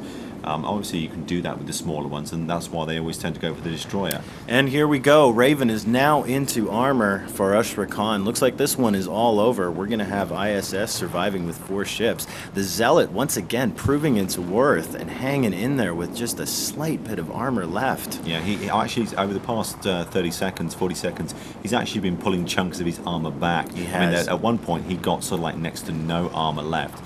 He's taken about a 30-35% hull hit bit there. But he's still managing, if that Raven is unloading on him, he's doing a fantastic job. That Raven being webbed and nosed heavily, I'm surprised he's lasted as long as he has. Well, credit to them. I mean, we've seen some fantastic piloting skills and some real holdout, extreme damage that these guys have been taking. And the Raven's gone. It's pod time. ISS, a clear Amazing. winner in this. It was very uncertain, and Yeah. like he said, one of the better matches that we've seen today. Very nicely done. Again, they must have learned an awful lot from their first two matches where they actually had ticks in the lose column. But that's a win for ISS. Fantastic. Very nicely done. ISS surviving with a Raven, Nighthawk, Zealot, and Vengeance. And, losing only a Flycatcher. Yeah, and Ushra Khan losing a Raven, a Slipner, a Scimitar, which is a logistics ship, and a Sabre and a Jaguar. I mean, it was great to see just how quickly they managed to take down that Sabre. That was like, whew, gone.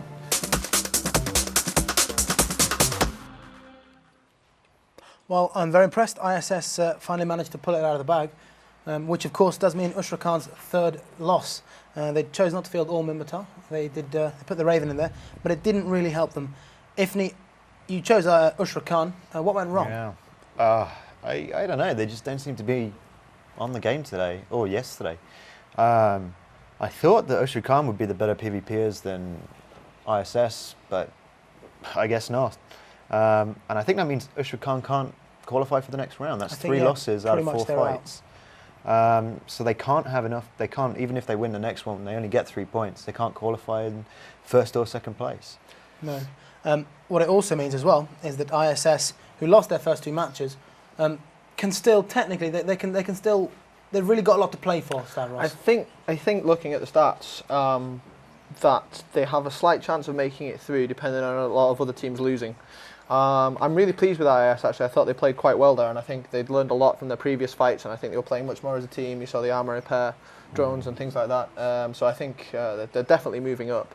But, you know, is it too little too late? We'll have to continue to watch the tournament to find out.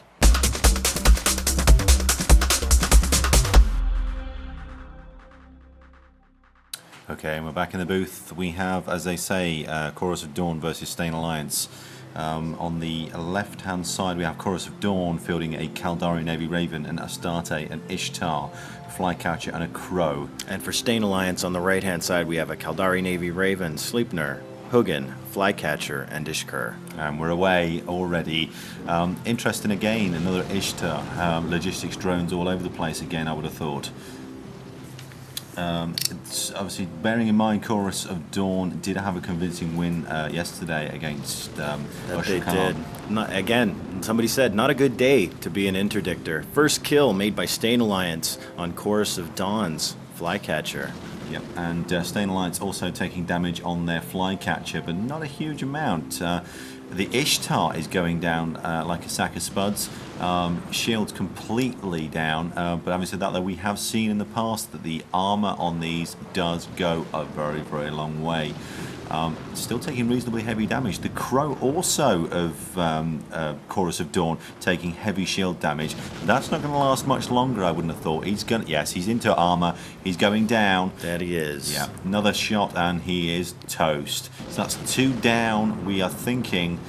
Oh no, he's still holding. Yeah, there we were waiting for that last volley to come in. It's always that That's whole what pause, it was. isn't it? Yeah, so that's 2 down for Chorus of Dawn. Stain Alliance doing a convincing job of totally destroying. Stain Alliance, one of the favourites in this match. These two teams have a lot in Ishtar common. is taking huge amounts of armor damage now. That is probably the quickest takedown of a hack I've seen in this match so far. That is very convincing. Wow. Whoa, that is amazing power. Not to insult Chorus of Dawn here, but I don't think that setup was worth anything. No, definitely not. So basically, Chorus of Dawn only holding on to a Caldari Navy Raven and an Astarte, 2 very, very good ships. Of course, Stain Alliance now turning all of their focus on Stain Alliance showing absolutely no signs of fatigue. As I was saying before, these 2 alliances have a lot in common, just like the last 2. They've both beat one Ushra Khan and one ISS. So it's an interesting setup, but they're 2 on 5. Stain Alliance are not even showing like they're breaking a sweat on this one. A little bit of shield damage on the slip there for Stain Alliance, but again, it's like a little edge. It's not a problem. They're literally ripping through this Astarte. That is amazing. This is an amazing show of firepower by Stain Alliance. Look at all those target painters. They literally are lighting this Astarte up like a firework. This is what we like to see, folks. We like to see damage and damage fast, and that Astarte being ripped to pieces. Oh, that's it. That was amazing. Within the first 2 minutes, we're down to a 1-on-5. This Caldari Navy Raven is basically going to be toast. If they can do that to a command ship, this is going to be easy peasy. Well, once again, it comes back all to configuration, and there's been a lot of configurations on those Astartes that have been less than desirable. We'll also note in the last match with Chorus of Dawn versus Ushra Khan, they fielded a Tech 1 Raven last time, and everything else was pretty much the same. So I'm assuming they stuck with that. Clearly not working for them this round. Yeah, again, huge amounts of logistics drones around the Stain Alliance players, keeping all of their ships quite happy and tidy. This is just absolutely unbelievable. The way they ripped through that hack and that command ship was just, we haven't seen anything like that before, have we? No, not in this tournament so far. I mean, I think the closest that came to that was Band of Brothers. Here we go with the target painting. It's like laser sights on the target. Boom, amazing. Headshot. They're melting this Caldari Navy Raven. This is straight between the eyes, people. This is the way you do it. This is exactly the way you do it. This is firepower. This is what we like to see. We've seen a lot of different configurations and different tactics used here that would be completely unexpected and not something used in your everyday PvP environment. But this is just a sheer... Yeah, Stain Alliance doing such an amazing job here. I mean, we've seen some show of firepower. Power. Yeah, I mean, basically the amount of target painters they've got on this Raven, it must be making it light up so badly that Stain Alliance has clearly balanced this. And if you noticed at the very beginning, they did pop a lot of logistics drones. Yeah. But it's also clear that they've also geared themselves for firepower as well. This working for them very, very, very well. Caldari Navy Raven for Chorus of Dawn now at just under 1/4 shields. This is unbelievable firepower. Having said that though, I mean, if you are going to pop out logistics drones to keep your team nice and happy, you can pretty much just set your ships up 100% gank. It's the beauty of it. But Chorus of Dawn are clearly outmatched, outgunned on every front on this one. They've just literally been ripped to pieces. It's like they've been thrown to the wolves when they haven't been fed for a fortnight, and they basically chowed down. This Caldari Navy Raven now into armor. He's basically being torn to pieces. This is absolutely sick. This is another clean-cut win. Yeah, Stain Alliance. I'm going to call it right now, even though it's too early. The Ishka's actually taking a little bit of damage, but it's pathetic compared to what. Given the amount of logistics drones that Stain Alliance has flying around, it's far too easy for them to manage. Now into structure, Chorus of Dawn's Caldari Navy Raven. Not much longer from here. Unbelievable, absolutely unbelievable power, precision, and coordination. The three things you want when you've got a 5-man team, and they brought everything together. We haven't seen a fight like this since our first round with Bob. Definitely my favorite pick of the championship so far. This was very impressive. Probably about one of the few matches we've actually seen where they've actually shown any potential for just serious battle tactics and power to back it up. There you go, folks. It's all over. A nice billion ISKs worth of ships just disappearing every time we have a match. It's lovely to see all of this hardware going pop, pop, pop, pop, pop. Stain Alliance, awesome. 10 out of 10. Not even anything we can say. I can't disagree with that. Yeah. To be completely honest with you, I was really not expecting Stain Alliance to be coming out of this as clean cut as they had expected. That was more power and precision than we expected to come out from that team. Not that we're taking anything away from Stain Alliance, or even that we think they were underdogs. I mean, they've literally come up, stepped up to the plate, and they've taken the flag and run with it.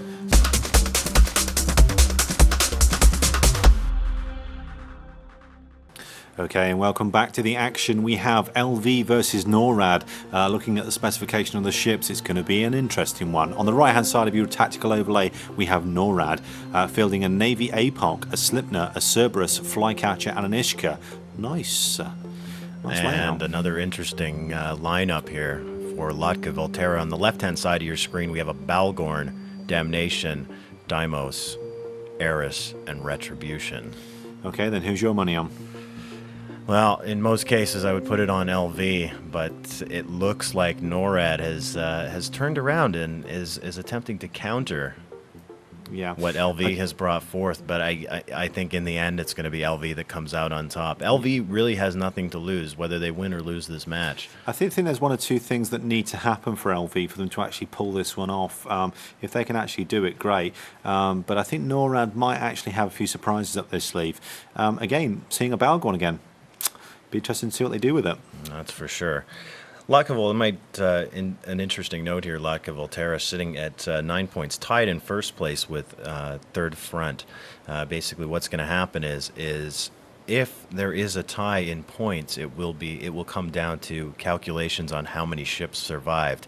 And I think versus 3FA, I'd have to look back through my notes. I think Latka Volterra will come out on top in that. Yeah, so we'll have to wait and see what happens. We're very, very close to actually getting this match underway, and I'm actually looking forward to this. Interesting, we've got a Deimos versus a Cerberus again. Cerberus obviously will hit at any range. The Deimos looks like it's actually set up for blasters. So if he can get in close and personal, I think he'll rip that Cerberus to pieces. Yeah, I think that's most likely what this Balgorn's going to do. He's going to head straight in. I don't think he's going to be able to get in range of that Cerberus, seeing as Cerberus typically they want to stay at range, and that's what we've seen. But the Cerberus really not being one of the game-winning ships. Okay, and we're away. We've had the word. At the beginning of the ship, the Navy APOC is turning and burning straight away, doing the nozzing thing. I think he's actually transferring power to one of his teammates. Yes, we have a target painter coming off the Eris onto, looks like the Cerberus. Yeah, they want to light up that Cerberus as much as humanly possible so they can get in there and try and take it out, because they're quite a useful ship. But as we've seen in the previous ones, the Eris for LV is being taken apart systematically by everybody. We've seen this happen so many times. Destroyers, interdictors just get torn to pieces. And this one is no mistake in. That's how it's happened. The Eris is gone. First blood for NORAD, removing LV's Eris. That's not a blow to their strategy. No, definitely not. It looks like they're actually going for the Deimos again. I'm not surprised at that, because once that gets in range, you really do not want one of those in your backyard, because they will hurt and hurt and hurt. They're just tearing it to pieces. NORAD doing a real number on this. Looking at exactly what's happening here. Yeah, LV's Deimos sitting at about half armor now. Did they just throw... Yep, they did. They just threw some rep drones on top of him. Okay, we've actually got the Deimos is actually having heavy damage on its. Oh, it's being tanked quite nicely. Sorry about that, ladies and gentlemen. We had a bit of a technical problem here, and I think we're having that resolved. Okay, just keeping an eye on this Deimos. I think he's actually trying to get into range. How's he doing on that? Well, they're still holding range here. Yeah, now everybody's getting into range. Appears to be a bit of a NOS fight between both of these ships. I haven't really had a good look at what the Navy APOC is doing. Let's try and get some decent camera angles on that for you. There we go. It looks like we have a bit of a NOS fight on our hands. Yep, Navy APOC is actually transferring, and looks like he's actually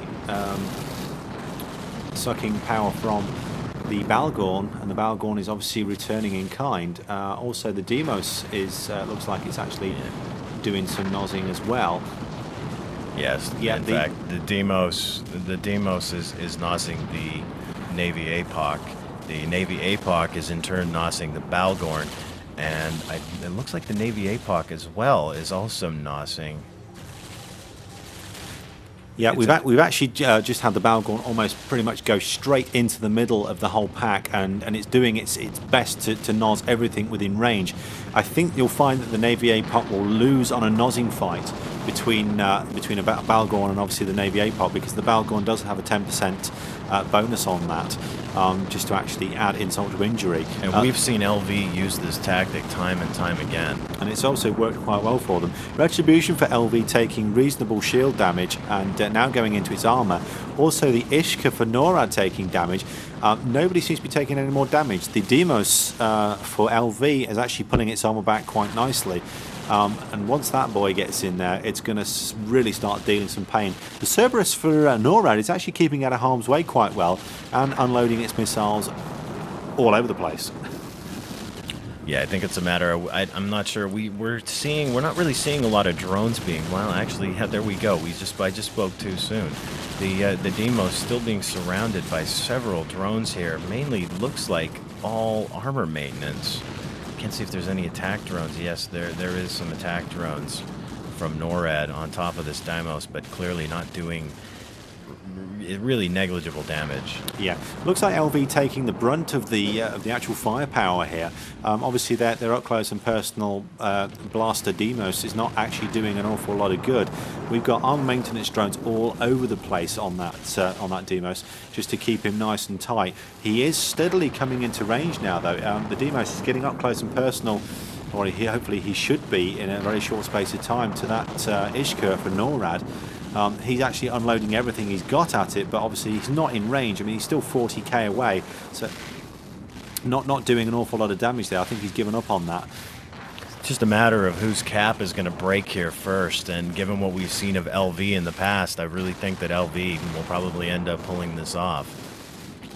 But nobody on NORAD seems to be taking any damage whatsoever. No, at least not at the present time. Now, Retribution for LV taking damage now, slowly but surely. Nothing convincing on that, but the Retribution is taking little bits of chunk off its armour every time they go at it. I'm surprised they're not actually doing a better job on this Demos. Oh, now we're seeing some damage to the Flycatcher for NORAD. Looks like LV might actually get a kill here.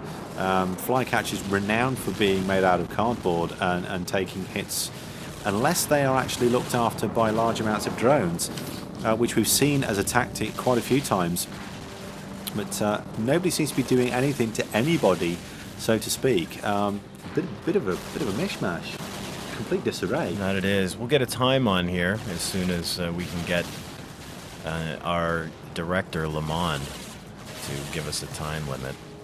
Find out what time exactly this could be over, because it's really not appearing to break here. Oh, hang on. Demos is actually taking a bit more armor damage now. Looks like they've turned and burned on that. We've seen him go down a few times. This is more of a battle of the NOS and the drones. They're actually taking out the drones that are looking after the Demos at the moment, so steadily and surely they're breaking his support down.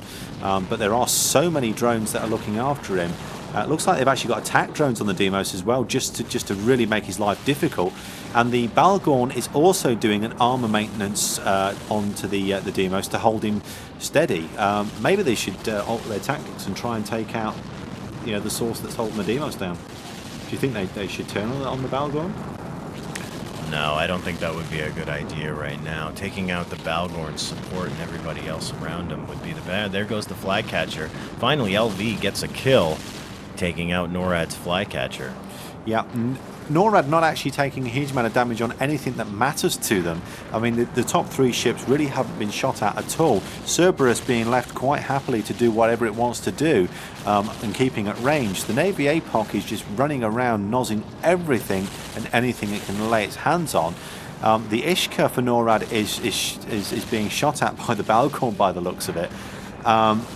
So that's a fairly ballsy move, actually, to be shooting at a ship that small with such a big ship, because I imagine he's packing rather large guns on that. And they just keep making a comeback with this Deimos. I'm really surprised. I'd like to focus in on him a little bit more and just see he really is taking the brunt of the damage and recovering quite quickly. Yeah, I think that's mainly to do with the fact he's got a maintenance drone on him, plus he's also getting a feed of armor maintenance directly from the Balgorn. So obviously he's getting horrendously large amounts of armor maintenance. Yeah, here comes the armor drones right back onto him. Just appears about there's 4 or 5 there. Yeah, they just keep popping them out, don't they? Looks like they've got a limitless supply. They do, and still a NOS fight. It's going to be a long one, people. The Ishka for NORAD taking damage now. Looks like they're ready for taking their second kill. LV trying to level the battlefield or even take advantage because that'll then be a 4-on-3. But we've only lost the 2 smaller ships. The 2 flycatchers have gone. Not an overly exciting match, this one. Looks like it's going to be a slugger. Most of LV's matches haven't really been full of excitement, although they've been slightly better than what we've seen from our good friend Smash Alliance. Lamont telling us match will end at 19:02 game time, about 7 minutes from now. And who just popped? We had the Ishkur for NORAD. So that's second kill for LV. So that's 3-on-4. NORAD still holding on to their Navy APOC, their Slipknot and their Cerberus on the right-hand side of your screen. And on the left-hand side for LV, the Balgorn, the Damnation, the Demos, and the Retribution. Demos still pulling its armor back. That's an impressive job and tactics to keep that nice and tight. The Demos not having any problems at all handling the damage. Looks like they've actually taken my advice and they're turning on the Balgorn. NORAD might have thought, well, hang on a minute, we can't handle this Demos because it's being looked after too much. This looks like more along the lines of micromanagement with these drones. I mean, they just keep pumping them out. It appears one at a time, just to keep them under control. You don't want to have too many out there at one time. Really break it down. Because if you have them all out there at one time, obviously your opposing team can quite happily just pick them all off. We've seen that happen before. That's not good at all. And they have switched around and started banging on LV's Balgorn, NORAD that is, but still not breaking anything here. Yeah, I mean that Balgorn has got a reasonable tank on it by the looks of it, but it's going to be important as to whether it can hold out and still look after the Demos at the same time. And LV is focusing on NORAD Cerberus now. NORAD Cerberus sitting at about half shields, probably not going to be able to withstand much more. And this is starting to begin to look in favor of LV. Yeah, looking like their tactics are winning out on that. Balgorn taking armor damage, but shrugging it off quite happily. Demos not taking any more damage now because it looks like NORAD have actually decided we can't take it down. It's got too much protection. Let's see what else we can do. And obviously they're not stupid enough to try and take down that Damnation because I think that guy's nigh on bulletproof. I mean, we've seen what those little puppies are. I mean, it looks like a psycho toucan. You know, I really think crazy. I really think that LV in the last 2 matches have come into this and really put a serious face on compared to the first 2 matches we saw LV in, which I'm still I'm still maintaining that they did indeed stall those matches. Yeah. Actually, I think the last match we saw of them, I think they were taken by surprise when they started to lose ships at a rate of knots, so they had to change it up and actually play properly. Or even though they say that they didn't, I think that was it gave them a moment of pause and they went, whoa, I think we better not mess around here and fight properly. And that's when it just they pulled all the stops out and just cut them down. 18:57 on our in-game clocks now. We have about 5 minutes to go before this match is going to be called. Really almost no signs of anything breaking other than maybe the Cerberus for NORAD, which will most likely, judging by what I'm seeing here, is going to break in that amount of time. Yeah, Cerberus is actually being given shield maintenance by the Slipner for NORAD. That's why its shield is actually holding on as long as it has. They literally are trying to do a number on it.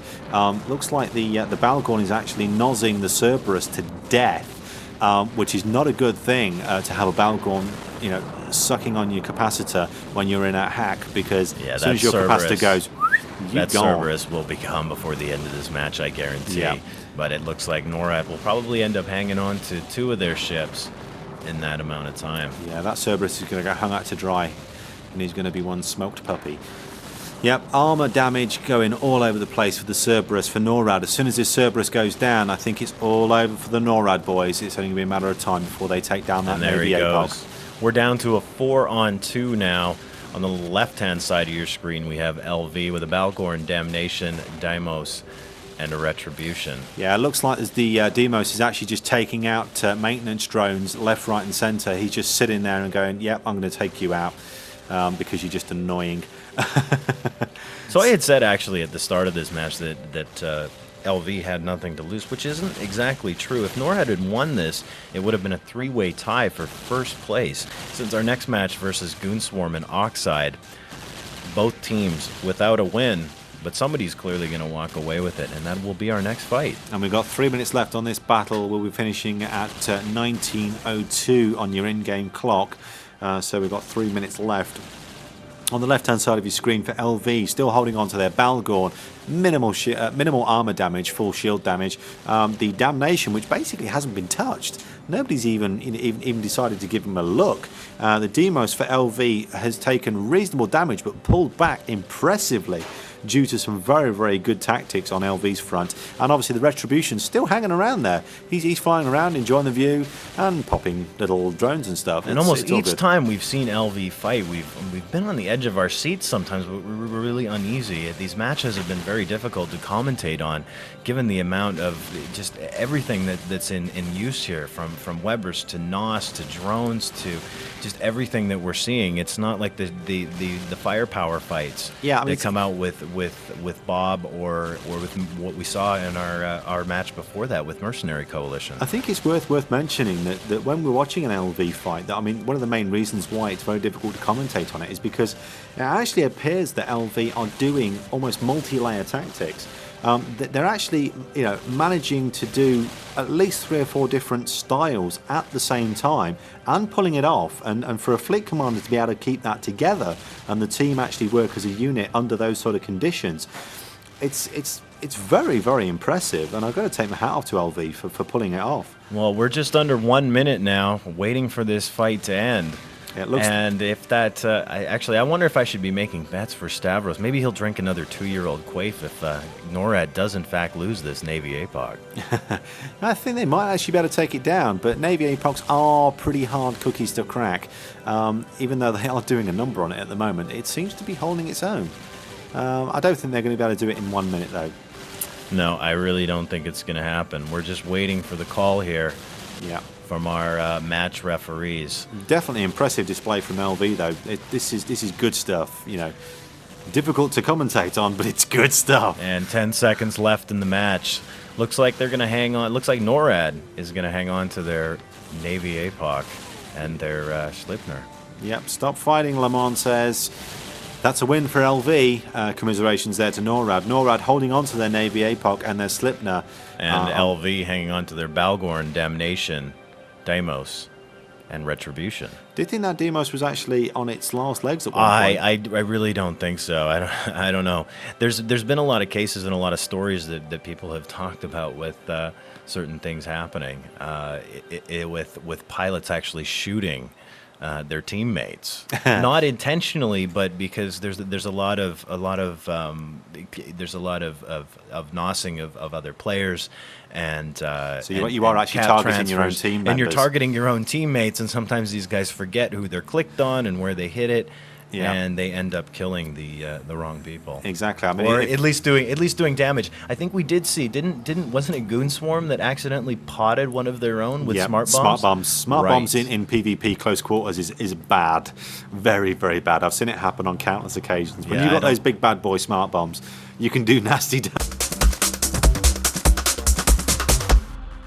We're back for yet another match, DJ Zod and DJ X-Man. On the left-hand side of your screen, we have Oxide, fielding a Raven, Eos, Cerberus, Cormorant, and a Vengeance. And on the right-hand side, for comic value only, we've got Goonswarm with an Armageddon, a Brutix, a Catalyst, and for the win, the Uber Nuber ship, the Velator, which That's my favorite. Do not mess with that. That is... It's got a drone bay, man. It's got a drone bay. You wait till he pops out a Tech 2 Warrior. He's going to whoop their ass. I think you know it. Well, like Spiral said in the studio, these guys say really can't do anything here, so all they're looking for is just a win. And judging by what we're seeing on the screen, I think it's Oxide that's going to walk away with it. Look, they got a Velator. Don't mess. Are we going to have an argument about this again? I think so. I don't know, Americans. Terrible, terrible. I want my Tech 2 Ibis BPO. I should have one of the devs make me that. That would be just fantastic. A Tech 2 I wonder Ibis, how yeah. much I could make on a Tech 2 Ibis. Ibis. Ibis. Speak English, man. That is. Oh, my sorry, you're English. American. Yeah. Yeah, but leave it. I'd actually want to know whether that Velator's got a drone in it, and whether it's a mining drone. Maybe he's still got his miner on it. Why don't we have a close-up view of the what are you calling it? You're calling it A Velator. A Velator. Yes. A Velator. So I, in case you hadn't noticed, I'm actually English. No, you're not. And I speak properly. You sound French. I pronunciate and enunciate correctly, so you can actually understand what I'm saying. I think that's a matter. Oh, of, target paint is coming opinion. out everywhere. Catalyst taking lots of damage. Is this going to be a 1 volley, 2 volley dead? Oh, That's a nice explosion. We like that. That was a tough one. Yeah. I actually want to just see him go straight for the Armageddon and leave the Velator to do its business. Oh, hang on a minute. We've got a shuttle here as well. A shuttle has joined. Where's a shuttle? I don't see a shuttle. Yeah, we've got a shuttle. Where did the shuttle come from? Oh, they must have allowed the shuttle. Okay. Hey, I didn't have him locked up. Where did he come from? But it's the old saying, what could possibly be worse than fielding a noob ship? Field a ship that you shuttle. can't put anything on. Oh, Field a wait. shuttle. These guys are just marching in. Yeah, here You're we going, go. come I on. missed him. I need to add him. Wait a Shuttle minute. pilot running in, going, Wait a minute. "Banzai!" Who is this? The shuttle's gone for self-destruct. There's actually 2 shuttles sitting in here. Who is this? Yeah, we've got a self-destructing shuttle in the middle to see whether he can actually do any damage. I don't know. This may have to top my list for best match of the tournament so far. Oh, we love it. Goon Swarm, See- we salute you for just being completely stupid. At least but funny. Goon Swarm had the balls to show up. Hey. I mean, Goon Swarm have got big enough balls to need a freighter for them. We're talking that sort of size plums. That's more than I can say for Red Alliance. Sorry, Red Alliance. I had to. Well, I mean, Oh, here we go. Second shuttle. Are they just bringing shuttles in here? Is that what's going on? Because I noticed there's a Caldari shuttle. I can't believe they're actually target painting a shuttle. I mean, that's just silly. Oh, come on, guys. This is crazy. I don't know. Amazingly enough, Oxide not taking any damage at all. Go figure. Really? I don't know. Maybe those cargo expanders that they're rumored to have on their ships. I tell you, if I go and have a look in some of them cans and find out they're actually packing local hull conversions, I'm really going to be upset. Well, hey, because I'd be can whoring all the way.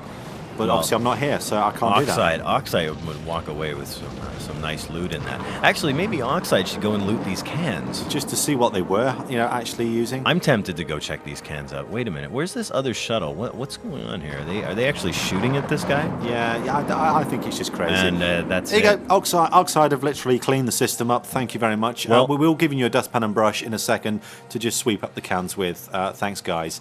Wax on, wax off. Job's a good one.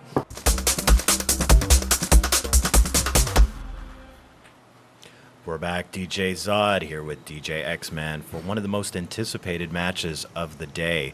On the left-hand side of your screen, we have the Red Skull fielding a Rattlesnake, Absolution, Zealot, Flycatcher, and a Harpy. And on the right-hand side of your screen, putting my teeth back in, Prime Orbital Systems with a Navy Raven, an Absolution, Curse, Flycatcher, and an Ishka. Sitting in for Group E right now, we have 2 teams that are at the top of that, being the Red Skull with 9 points, 3 wins, 0 losses, and Morses Mihi with 3 wins and 1 loss. Are we looking at pretty much a whitewash here? Thinking the Red Skull might actually just a whitewash? No, I don't think this is going to be a quick fight. Red Skull's fights have not been fast, but they have been using some of the most interesting tactics and different from everybody else so far. Okay, and we've got the start. We are away, really looking to see who gets first blood. Flycatcher actually starting to do some shooting. Nice to see that actually getting weapons fired off before they die. Rattlesnake now firing away missiles. The Rattlesnake being fielded by Red Skull. Must admit, a ship that's not regularly seen. It's one of those rarer ships, and they're worth quite a bit of money if I'm not much mistaken. Yes, we've seen very few Rattlesnakes in this so far.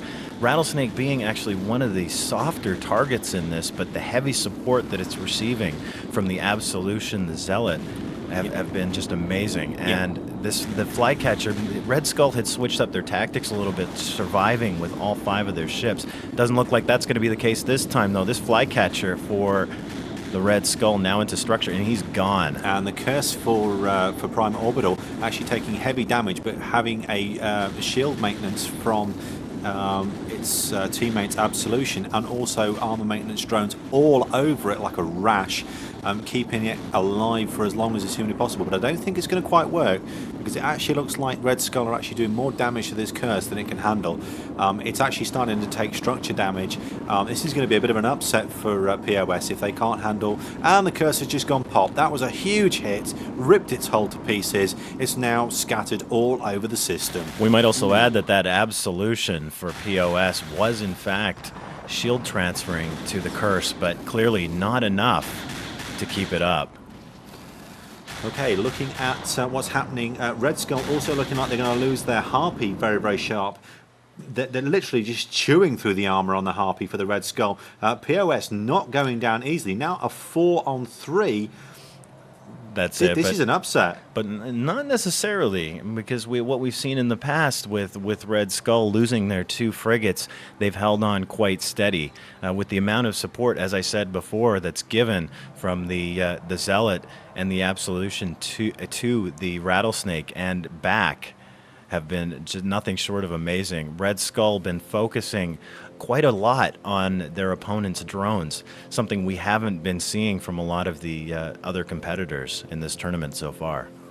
Yeah, it looks like we've got large amounts of shield maintenance drones on the POS's Absolution. Raven unloading the Navy Raven for POS, also unloading missiles left, right and centre. Everybody from POS seems to be concentrating their fire onto the Zealot.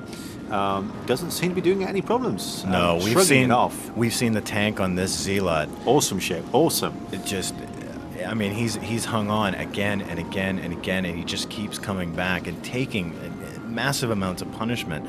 Maybe this will do wonders for the Tech 2 market on the Zealots, after people seeing how this has been performing so far. With the given that it does have an immense amount of support from the Absolution. Looks like that Rattlesnake for Red Skull is actually focusing on the Absolution for POS. Doesn't seem to be causing that a problem either. Literally just absorbing, and it's not even registering. This is just insane. Absolutely fantastic damage dealing, but just doesn't seem to be having any effect whatsoever. The Absolution for Red Skull also taking armor damage, but again, command ships, you can hammer at them all day long and not do anything, so to speak. Also, the Raven, the Navy Raven for POS, is actually doing an armor transfer rep to the Absolution, which is keeping it very, very stable. This is excellent tactics, excellent indeed. We're also seeing from is that from the Rattlesnake? There appears to be an armor transfer from the Rattlesnake onto that Absolution. Well, for Red Skull. No, I think it's on the Zealot. Is it on the Zealot? Yeah. It's hard to tell. They did this last time when they're right on top of each other in a line. Yeah. And it's really difficult to see who's doing what here. Here's the Absolution for Red Skull back up to almost full armor, but that Absolution for POS not looking too healthy. Just trying to check here what's actually nozzing the Zealot of Red Skull. We saw that the Ishka's actually gone in there from POS and he started to nose the Zealot. Obviously, that's not going to be a major problem because it'll only be a light one. It appears that he's actually nosing the Absolution for Red Skull. And POS's Flycatcher is taking out drones, which is a very good tactic. If you can use that little ship to destroy the drones, it's going to hurt the shield maintenance the armor maintenance. And they're popping like little balloons. This Absolution for POS, he's starting to enter into structure now. They're gonna be having a very difficult time. This is going to throw a huge damper on their strategy today. It actually looks like we've got, or we had web drones on this Absolution. We just double check whose Absolution that is. That's POS's Absolution. It's got web drones on it, and it's going down. Yeah, the Absolution for POS has gone down wholesale. That means they've only got a Navy Raven, a Flycatcher and an Ishka. I think they're on a very, very poor standing now, because obviously Red Skull still holding on to that Rattlesnake, Absolution and Zealot. All 3 ships potentially have very good hitting power. It's going to be a very, very short work now for them to finish off the rest of these 3 ships. Yeah, I think we're going to see that Caldari Navy Raven going down relatively quickly, given that its support has been taken away. Red Skull coming out on top almost every time in this, with nobody has been able to beat what they've been doing with this amount of support. I don't think anybody would have foreseen that a Rattlesnake in this kind of setup would have lasted this long. No, and again, it's a good tight team. Everybody knows what they need to be doing, and there's no questions about it. It's almost like seamless tactic changes. As soon as POS decide that they're going to transfer fire rate to somebody else, they instantaneously adapt and they recompensate for the damage that's being taken to make sure the ships actually are kept nice and tight, kept nice and happy, and obviously what's needed is transferred to the ships that are being... I don't think we have seen a CNR go down this fast in the tourney so far. They're ripping through that like it's got no shields at all. It's nothing. And again, Red Skull using cap transfers from the Absolution and the Zealot to the Rattlesnake. Actually, I think if you look really, really closely to that Navy Raven, there's actually a little guy in a spacesuit, and he's found the switch on the outside of it that says shields off, because there's no other way that would have gone down so quickly. And he's just sitting there smiling, waving at everybody, going, "Yeah, just hit it now. Bye." That's amazing the way they're taking that down. Actually, he's actually holding out better on armor. Is that crazy or what? I have no idea. It's very slow. It probably has to do with the damage types that they're dishing out here, but I don't really think that matters. It's clearly the Rattlesnake for the Red Skull that is really their biggest damage dealer, and they have that thing outfitted amazingly well. Pumping out cruise missiles. Pumping out cruise missiles. Rate. That's got a refire rate. I don't think I have seen a single torpedo come from Red Skull at all out of that Rattlesnake. They're not that silly. I mean, at the end of the day, we've talked about this time and time again. Torpedoes, when you're talking about an outfit of 5 different ships, the only things torpedoes are any good at hitting, unless you've got huge amounts of target painting, is a battleship. You can't hit for nothing on anything less than a battleship. This Caldari Navy Raven for Prime Orbital Systems now just under half structure, going down quickly. All that's going to be left for Prime Orbital is those 2 frigates, and they're not going to be able to deal any sort of damage to the 3 ships that are remaining for the Red Skull. Yeah, I mean, if I can just say now, I'm just going to ask Zod to continue doing this, because I'm going to go and sit in the corner and cry, because the ship that I desperately want just went pop, and I could have had that. That could have been in my hangar, but no, they blew it up. I'm just going to have to go and cry. I'm sorry. Red Skull, of course, being the favorites here, and going to take top spot moving into the finals. No, I'm only joking. I'm not going to go in the corner and cry. Flycatcher. That was quick. I was going to say, hey, I'm an efficient crybaby. It's good. Flycatcher and Ishka still for POS. Only a matter of time now before they just get torn to pieces, thrown in the bin like a piece of paper that nobody wants. Red Skull, very, very impressive use of that Rattlesnake. Once again, nobody has been able to counter this strategy, but I wonder if Red Skull was to come up against Smash Alliance, how these 2 teams would handle themselves. That would I think you're pretty much going to say that's going to be a match that will run out of time and it'll be done by the numbers, which would be boring. We don't like that. I'm not so sure. I'm not so sure though, because clearly what Red Skull is doing here is such a perfect balance between supporting all of their ships and a very clear focus on what they need to do. I mean, this was planned out so well, but it makes me wonder that moving into the finals, are they going to change this up? Red Skull has been using pretty much the same strategy all the way through. I'm just absolutely amazed at the amount of missiles that Rattlesnake is just spitting out. It's just continuous pop, pop, pop, pop, pop, pop, pop. He must go through so much ammo, it's frightening.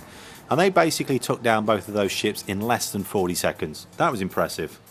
Wow. Excellent display by the Red Skull. And Red Skull, as anticipated, winning the match versus Prime Orbital Systems. That'll bump them up to 12 points in their bracket, securing them the top spot in Group E, surviving with a Rattlesnake, Absolution, and a Zealot.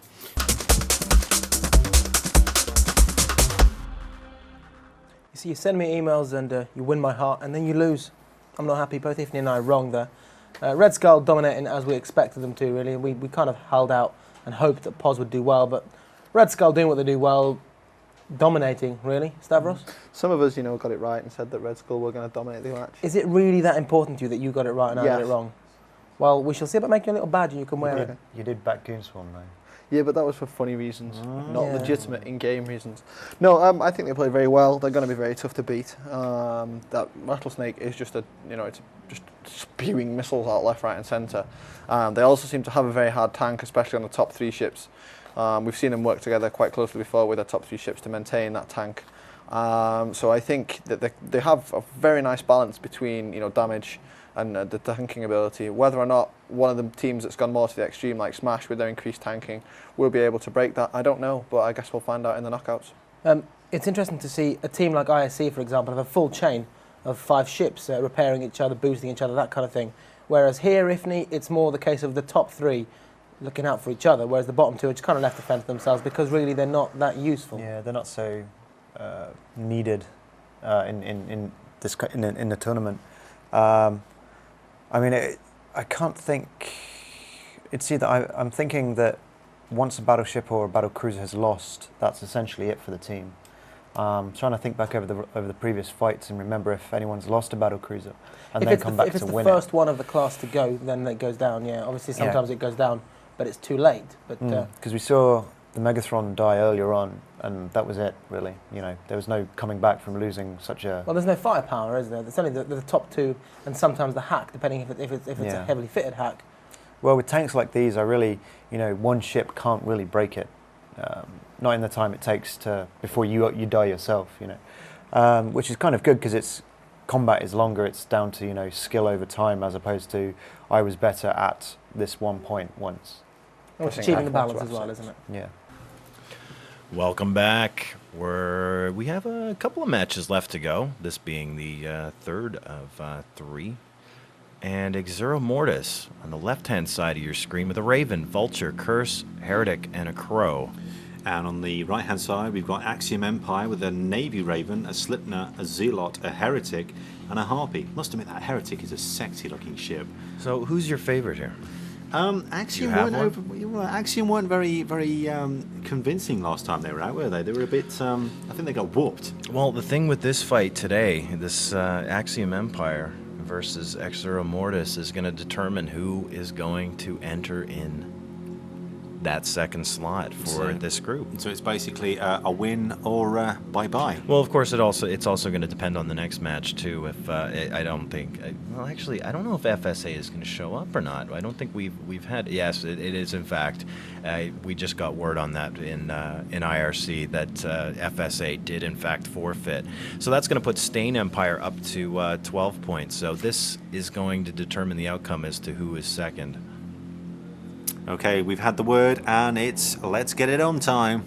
Let's see who does what to who, how, and where. I wonder who's going to get first blood. They say Axiom Empire didn't actually do a very convincing job last time, if I remember rightly. They actually had a fairly poor showing. Let's hope they learn from the mistakes.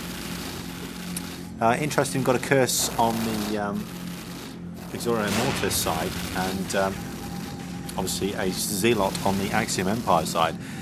Effective use of the curse throughout this tournament, diving in there and just literally bleeding ships dry, vampire styling. Force Recon's really coming through, at least one or two of the styles of ships in that class being used very effectively. It's kind of different to see this from last week as well. I mean, there was a lot of focus, and we kept reiterating this over and over about command ships and how great they were. And this week, in the past 2 days, we really haven't seen the command ships standing up. Heretic for Axiom's gone. That's basically been taken down very convincingly by Exura Mortis. Axiom really not doing an awful lot of focus. They just seem to have started focusing on the Crow. Heavy shield damage, armor going through, and no one's business. I mean, obviously, Caldari, armor. At least we're actually seeing ships blow up this time. Yeah, it's nice to see a little bit of action after the pedestrian. And second kill of the match for Axiom on Exura Mortis' Crow. So it's going to be who are they going to turn on next? Looks like they're going on the Zealot. Everyone seems to be attacking the Zealot of Axiom. The Zealot's taken huge shield damage, now going into its armor. but we've seen how hard the tank is on these Zealots for its armor, so it could be a bit of a while. That was the case with the Red Skull, but we also have to keep in mind that the Zealot is really it is a strong platform, but without the support of those 2 ships in that arsenal, it's really, I don't think it's going to stand up to much. Yeah, the Slipner is actually giving shield maintenance to that Zealot. And it's also got light shield maintenance drones on it as well. Sorry, I do apologise for making it sound like I've got a terrible stutter. It's just when my brain kicks in and I try and figure out what I'm looking at, and then it goes, oh yeah. Yeah, we get into that. There's so much going on here right now. It's quite the light show, quite the difference from once again our last match. Yeah, we like matches that are pyrotechnic style. The curse for Exura Mortis taking damage, but nothing that it can't handle. Again, having very, very good maintenance on it. The Vulture giving shield maintenance straight into that curse. Also, shield maintenance bots and stuff going all over it as well. Nobody else taking any damage. That Zealot's still taking shield damage, but because it's got shield maintenance bots, but it's actually got an armor tank on it, it's making it extremely difficult to hurt. Because even when it does have its shields knocked right the way down, the minimal amount of damage it's taking on its armor is basically being absorbed quite happily. I haven't noticed a lot of that happening today with the use of shield drones on armor tanks. Did you happen to catch most of that? That's the first time I've seen this. No, it wasn't the first time we've seen this. I know we saw this. I don't know if it was Sunday or if it was a couple of days ago, but we've seen this. We've seen this tactic used. Yeah, that Zealot is actually starting to lose a little bit of its armor every time they unload on it. He's going to break his tanks. I think he's, in fact, he is. He's out of drones. He only had a couple of light shield drones, but there is, in fact, a shield transfer coming off the Sleipner. Yeah, which that's been happening for quite a while. Yeah, that's really what's keeping him alive here. It wasn't so much the drones as it was the shield transfer. But again, it's quite strange that they've gone for a shield transfer. Maybe they've done that because they can obviously then switch it straight to the Raven if it was necessary. Maybe they were just hedging their bets, even though the Zealot really could use an armor rep rather than a shield transfer. They probably just hedged their bets because the Raven would need it more when it's taking punishment. That tank, I just don't see that lasting. I think you really think he would have been better off if they had a shield transfer an armor transfer over this shield transfer that they're currently using right now. I mean, it is quite understandable if you look at Axiom Empire and the ships they've still got left. 2 out of the 3 ships that would actually receive transfers of armor or shield, 2 of them are actually Caldari. Yeah, his tank's pretty much busted. It's only a matter of time now, and that's the second kill by Exura Mortis. Very, very commanding. Yes. Axiom Empire still holding on to a Navy Raven, a Slipner and a Harpy, whereas Exura Mortis still holding on to a Raven, a Vulture. The Curse has taken lots and lots of punishment and is just quite happily just sucking it up. It's loving every bit of it, and also holding on to their Heretic. Amazing that Axiom haven't even touched their Heretic. Haven't even looked at it sideways. No, the only thing that's been taken out by Axiom Empire is the Crow of Exura Mortis. Exura Mortis really looks to be on top of their game here tonight, and judging by the amount of ships lost, they could, in fact, come out on top. Yeah, it looks like a repeat of what we saw with Axiom last time. Not very convincing at all. A little bit of disarray, but I think they're just slightly outgunned with a little bit too much firepower. It looks like Exura Mortis have actually turned their attention onto the Raven. They want to get rid of their biggest hitter and see if they can take that down. It could be interesting to see how long it takes. The Slipner has now switched its shield transfer straight to the Raven, which is what we thought it might do. Wondering how long that can actually happen, hold out on that, because the Curse is nozzing the Slipner. I'm going to lose my teeth. I think I'm going to pull my tongue out, and I'm going to try and wash my mouth out so I can speak properly. Yeah, it's going to be interesting to see how the Slipner can hold on, being nozzed by that Curse, because we all know how good those Curses are at sucking the energy from that ships. Vulture also appears to be target painting the CNR. Yeah. Also, it looks like the Vulture is giving its own Raven a shield transfer just to add insult to injury. No, it's going to the Curse. Sorry, we do apologise. The Curse is actually sat directly behind the Raven of Exura Mortis, but he's quite happily sucking up all of this damage because that Vulture is giving him a really nice boost to his shields. Plus the fact he's also got shield maintenance drones flying around him. He's got at least 3, maybe 4 possibly 5. I'm losing track because there's just so much There light is. show going on here. We've got explosions coming out of every angle. Getting Again, a lovely we're shot sitting there of the here, Harpy. And we're seeing lots of torps. We're seeing lots of torpedoes once again. I Crazy. Crazy. Don't get me started on the torps. We Just get don't in- get me we started get on the in torps. torps kick. I don't know if it's more of a light show thing with these guys than a damage issue. Yeah, we're getting a really, really nice shot here of Axiom's Harpy, and he's sitting there taking pot shots at the drones. He's literally just taking out all of the maintenance drones that are looking after that curse. He's also started to target paint. The curse? Could be. Axiom putting no damage onto Exuro Mortis. I don't know. Definitely that Harpy's target painting that Are curse.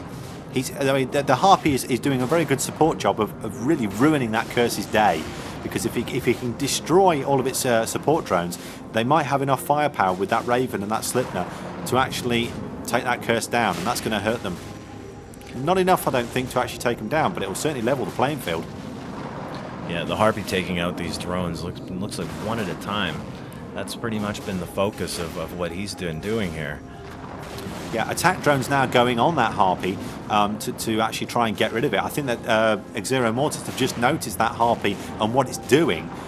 Looks like Axiom have changed their minds and started shooting the Heretic of Exero Mortis.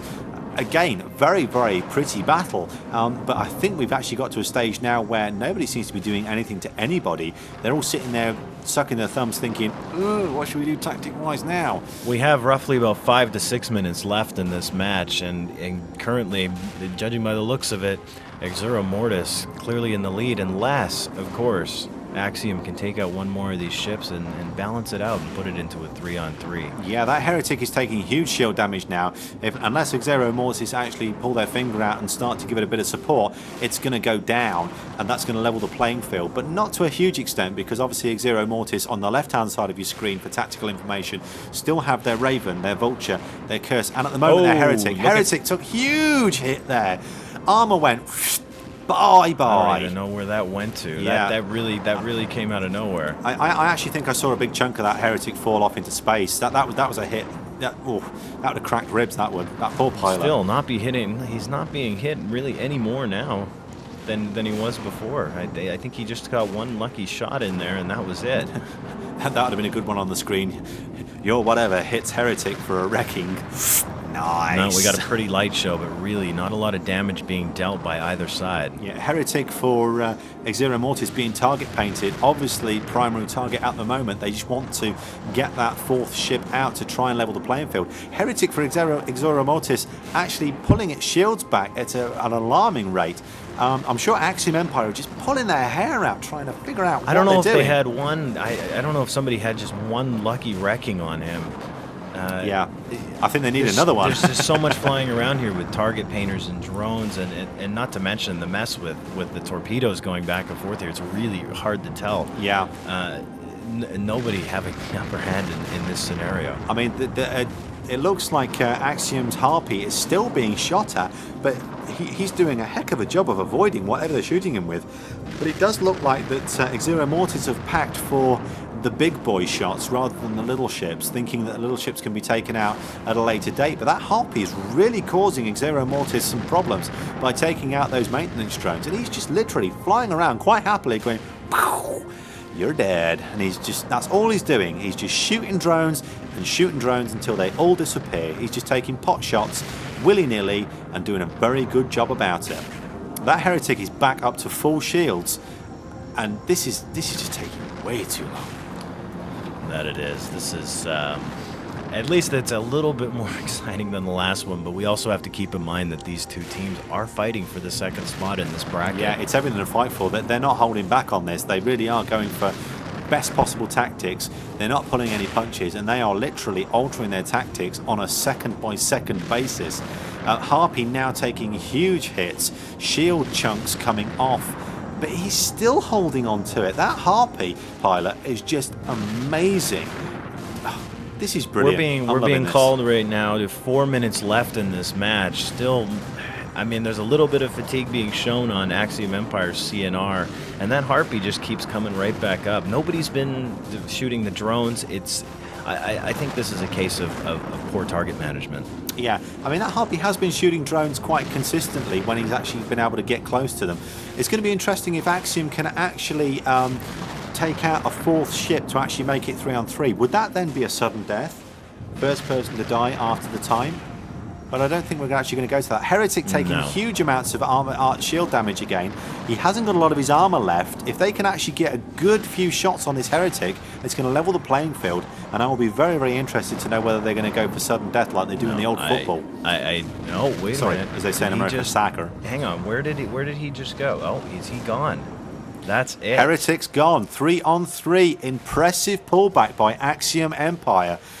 We are going to be looking at hopefully a sudden death, because I would like to see that. The first ship to go down after time would be a great way to settle this, because obviously these guys are playing for a place.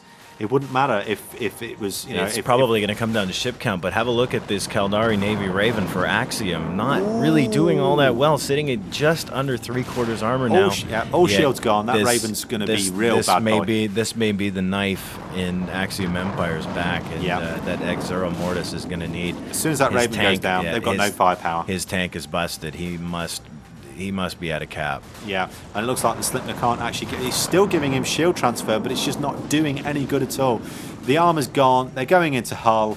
This is... Oh, that was such a shame. Axiom looked like they'd pulled it back, but to no avail. They've decided, let's stop shooting the Raven. Sorry, shooting the Harpy. We'll go for the Raven, because obviously Exero Mortis packing torpedoes. They can hit the broadside of a barn, but they can't hit a Harpy for toffee.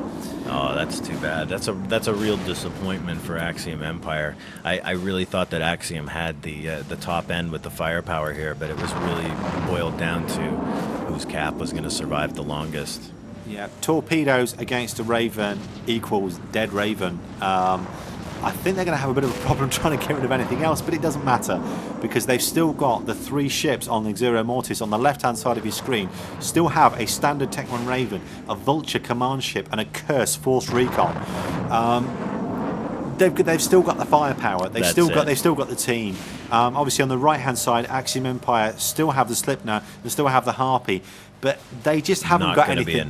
They haven't got enough firepower to pull themselves out of a brown paper bag if you tipped a bucket of water over it. I feel sorry for Axiom, because they put on a fantastic show there, a battle. Well, we've been called for 1 minute left here, and who knows? Maybe this Sleipner really is at a cap as well. Yeah, and if that is the case, they could mop the floor with these guys and come out with a clear win. Yeah. It would be very, very sad to see after Axiom putting up such a good fight. And it's nice to actually see that it was so balanced all the way through. It was just a subtle change in tactics. It made Exero Mortis come out on top. And that's a beautiful thing to see. Again, adaptive tactics is what a good fleet commander has to have. You have to be able to think on your feet. You have to be able to, yeah, we need to do that. This is happening. This is going wrong. Let's fix it. Oh, and they just might take out this Sleipner. Yeah, mopping the floor with them, just as I had anticipated. I wonder if it's going to be called time before he enters into structure. I know that we probably have about 30 seconds left, if that. Yeah. No, look, he's going. Yeah, he's gone. He's gone. That's quite sad, and quite surprising that the Harpy is probably going to be the only one that lasted. Because if they're shooting torps, this was clearly more of a fight of whose cap could hold out the longest. Slipner just died as they called time. That is so unlucky. Axiom Empire. 10 out of 10 for effort. That was fantastic. Really good match. Enjoyed commenting on that one. I was, but unfortunately for Axiom Empire, that puts them down on the list. They won't be entering in the finals, but Exura Mortis, with 3 ships left, a Tech 1 Raven, a Vulture, and a Curse will be entering into the finals. And Axiom Empire holding on to their Harpy. At least they've got a ship to go home in. Oh, we still have one more match today. Indeed. We have the next 2 matches are actually forfeit. Stain Empire versus Free Space Alliance. Free Space Alliance have forfeit. And the match after that, which was Vox and Black Rain Syndicate. Black Rain Syndicate won that and will go through. Vox forfeiting yet another match. Final one is Chaos versus Trust. That could be quite interesting. I'm quite looking forward to that one. Trust doing some interesting stuff yesterday, and Chaos never to be underestimated. Well, Chaos is actually tied in first right now with IAC. If Chaos can pull off a win here, that's going to put them top of their bracket. But if Trust happens to win this next match versus Chaos, we're going to have to get into ship counts. All three of them are going to be sitting at 9 points each. It would be nicer to have a clear win, though, wouldn't it? That it would be. Because it saves us having to figure out. Well, hey, the at least maths. Black Rain Syndicate got that. They got 3 points on there. Good. It's a win. Good for them. You know, forfeit or not. It's still. But at least they showed up for their match, and they'll be walking away with a Kaldari Navy Raven as well. Yep, fair play. Okay, and we are going back to the studio now. So thank you very much, guys, for a very impressive battle. Thank you. Good to watch. And over to you, Spiral. We're back. DJ Zod here with T-Rex Thork. We have our second match of the day, match number 52, Fate Weavers versus Band of Brothers. On the left-hand side of the screen, we have Fate Weavers with a Raven, Sleipnir, Ishtar, Saber, and Jaguar. On the right-hand side of the screen, we have Kaldari Navy Raven, Vulture, Scimitar, Flycatcher, and Ishkur. Bob are fielding exactly the same lineup they brought last time. Bob. We might also note that Bob has only fought one match. Their second one was a forfeit versus, I can't remember who that was. Was that Opus? Yeah, I think it was Opus. I believe that Not was really Opus sure, though. Alliance. Currently tied in first place with Bob and Veritas. Fate Weavers won their first match via forfeit by Opus, and their second match defeating And Red they're Alliance starting. 2 ships to none. There's some action going on here. Cookman is taking a small amount of shield damage, but that's not going to last. Given what happened in the first round, I'm pretty sure that Bob is going to clean house and take these guys, focusing their firepower and removing these ships one at a time. They're going after the Saber first. 5 hobgoblins going after it, but they've been retracted. Saber Maybe for they got out of range. And yeah, Fate Weavers are still focusing on Cookman and not having any effect at all. Saber is taking some damage and might be in trouble. Yeah, he's in trouble. He's definitely going down. Also Let's note see. that Bob's second match, as I said, was actually a forfeit via versus Opus. Bob is definitely one of the favorites in the tournament this year. But, Their 2 Scimitar matches is to go. unkillable here. Has a lot of light shield maintenance bots on it. Scimitar is definitely a tough little cookie. Looks like the Ishtar, is the next target of Bob, and it's going to go down fast, I think. Not going as quick as I had initially expected. Yeah, Fate Weavers are popping some of the light drones here.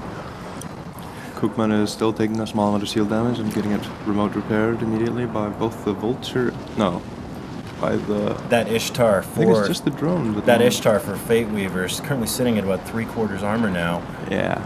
Bob showing no signs of any fatigue. The Scimitar being hit, but really nothing. Yeah, it's getting shot, but they won't have any effect until all the drones are gone, and I don't know if they'll even have any effect then. It depends on what kind of... There's a rumor been motor flying pairs around they that have. Scimitar pilot, Kookman, has a full rack of halos installed. Yeah, he must have Halo implants. It would be stupid not to. knocking his sig down to that of a frigate. I mean, the Scimitar has an insanely small, sig radius to begin with, and, using a full Halo set knocks it down to, 50, so... Fire a torpedo down and does nothing. This is also another interesting one too. We haven't seen many long-range fights going on. This actually being one of the few. Your fights with IAC have typically been close range or medium range, have they not? Not really. We sort of keep them at 40 kilometers or so. But yeah, partially close range, but mostly long range is where it counts. But, I think the Band of Brothers team here, they don't care what range it's at. Their tactic is just as effective at any range. Although Nosferatu can certainly hurt them. Yeah, it seems to be a bit of a stalemate. Bob are kind of lacking on the damage front. They can't really hurt people much because really they're are. so focused on defensive. They really are. I'm kind of surprised by this, focusing all their firepower on that Ishtar. The thing is, it seemed like they had a lot of damage output because their last team folded so fast. but- Maybe KO Sony needs to pull out the kitty power. Yeah, I think KSONI definitely needs to pull out the kitty power. And, KSONI actually, he promised me a free Falcon when I told him some stuff, intelligence. But he never did give me that free Falcon. And Oh, that's very disappointing. I asked So we can smack talk him on air. And who just disappeared? That was the Jaguar yeah, Jaguar popped. for Fate Weavers, down to a 3-on-5 here. Again, Bob showing zero signs of fatigue, but Fate Weavers still holding on here with Yeah. a Raven, Sleipnir, and Ishtar. I think Bob definitely need to amp up their damage output if they can, because this is just sad. Yeah. They can't crack an Ishtar. I mean, come on. Well, we were discussing shortly before the fight about the Ishtars, and looking back on the stats, the Ishtars have a great survival rate in this tournament so far by all the teams who've been using them. Wasn't there some recent changes made to the Ishtar that have improved their tank since I'm not recent really months? sure. I think there may have been some slight changes. I think there was some really minor big, changes. I recall. Now down to half armor on that Ishtar when it looks like we're speaking too soon here. Yeah, He his maintenance drones are dying. I guess Bob has been focusing on them, and he's that not they going to have. last Who too would you long. call next for primary on Fate Weavers? The Sleipnir or the Raven? I think the Sleipnir. There's no real reason to. Well, actually, no, I don't know. But Could given be that either we've one. seen a lot of Sleipnir the has a pretty tough tank, you know. a lot of the times, oh, there we go. That Ishtar back up. He's back up to full armor again. Fate Weaver's holding on to this, but still not dealing enough damage. Yeah, to the remote Band armor- of Brothers. The Sleipnir has a remote armor pair that's he's firing at the Ishtar, which is working pretty well. Let's see the Raven. He might have remote armor pairs too. I'm not sure. KO Sony's holding back, making love to the station here, Yeah, he's always. and doing a very fine job at He's it. big I on might add. sniping with missiles. Oh. He loves his javelin torpedoes, but of course he can't use them here, so he's just using cruise missiles. Does Fate Weaver keep pulling their drones back in to To- work them back up? I haven't really been seeing a whole lot going on with the drones. But that Ishtar for Fate Weaver's back down to half armor once again. And Bob, I can't say it enough, showing zero signs of fatigue. Is this Ishtar even going to go down? I'm actually surprised that this is taking as long as it is. It's getting pretty low. I guess the remote rapids can't keep up. Maybe the Raven Yeah. is actually out of range to remote repair it. I'm not sure. That If is- so, then they've That really is a messed up. possibility. Looks like they've cracked the tank, entering into structure now for the Ishtar. Yeah. Not looking good for Fate Weavers. Uh-oh, it popped. And bye-bye. Poor Ishtar. That's a pretty explosion. And we had a nice explosion. We were lacking some explosions in the past couple of days. We were hoping to see some of these faction ships blowing up, but we just were not lucky.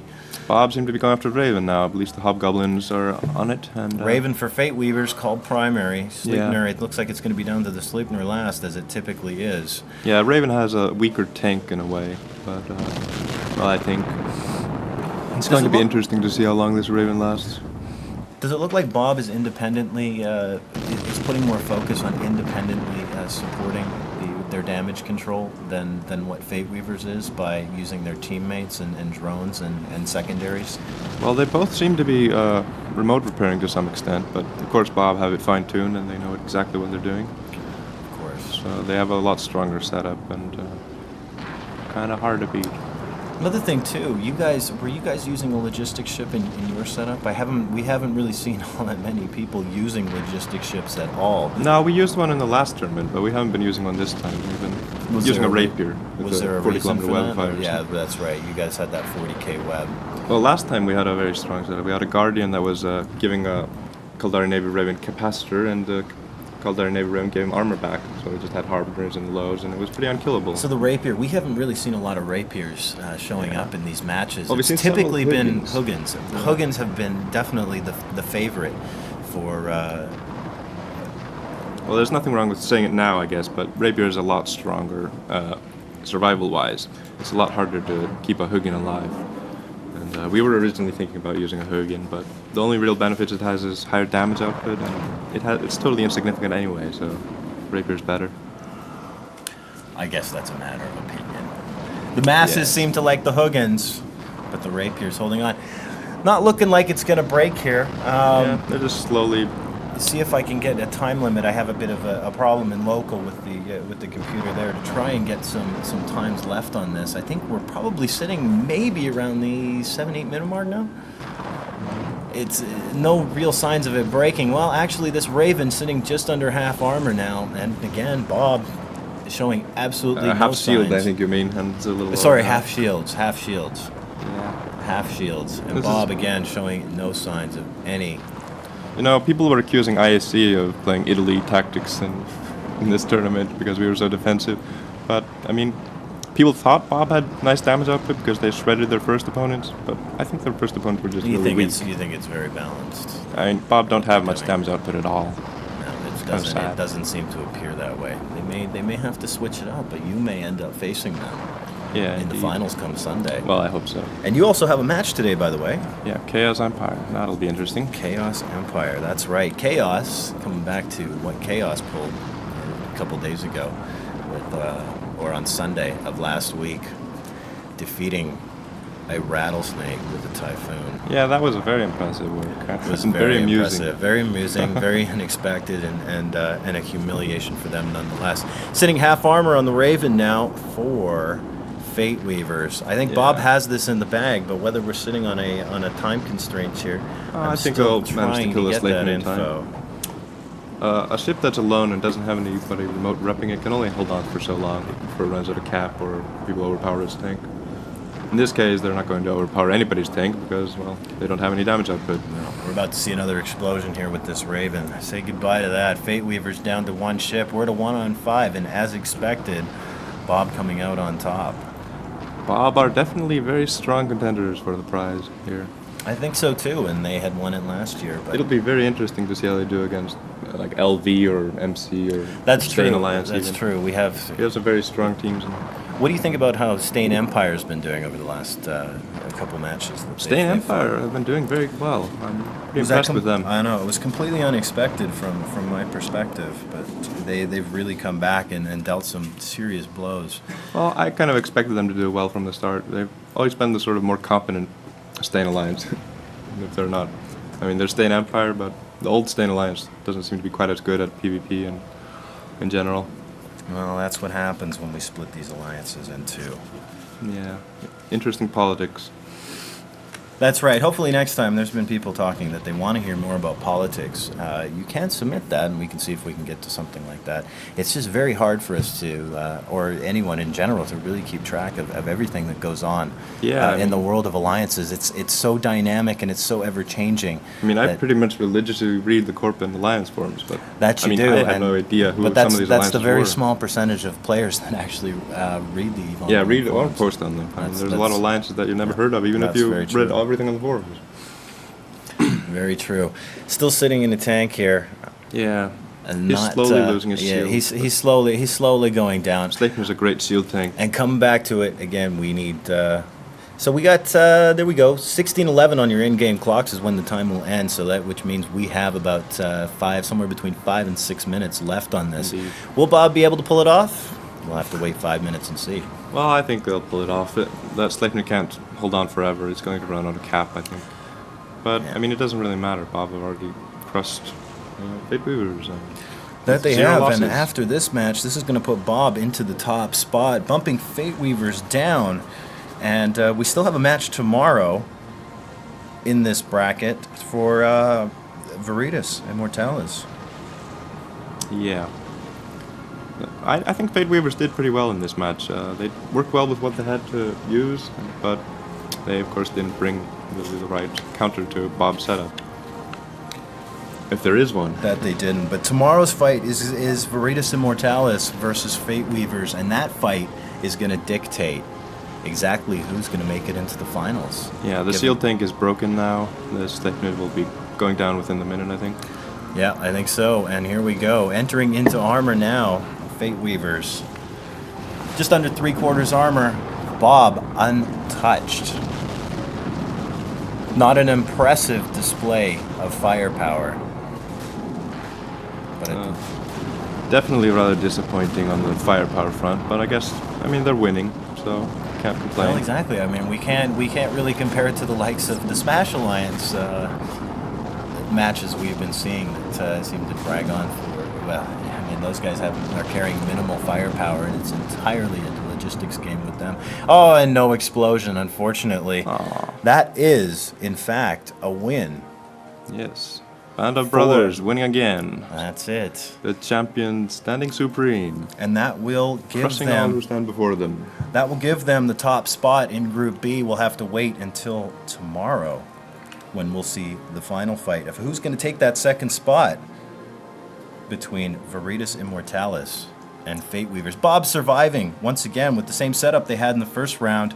Kaldari Navy Raven, Vulture, Scimitar, Flycatcher, Yeah. and Ishkur. We can definitely expect Bob to vary their setups if they face a Nosferatu heavy team. we'll see if people bring something That's that can true. counter It's them. been 2 long-range fights for Bob now and 1 forfeit. But It's a guessing game, really. I mean, if you bring something that can counter this setup, then they just have to guess that you'll bring that and counter it. And well, to an it can be extent very too. I mean, confusing. this isn't really like everyday PvP that you and I experience, where you don't really know what you're going to run into. Exactly. But anyways, that's about time for us. Band of Brothers winning it once again. We're going to pass it back to the studio. I'm DJ Zod here with T-Rex Thork. Back over to you, Spiral.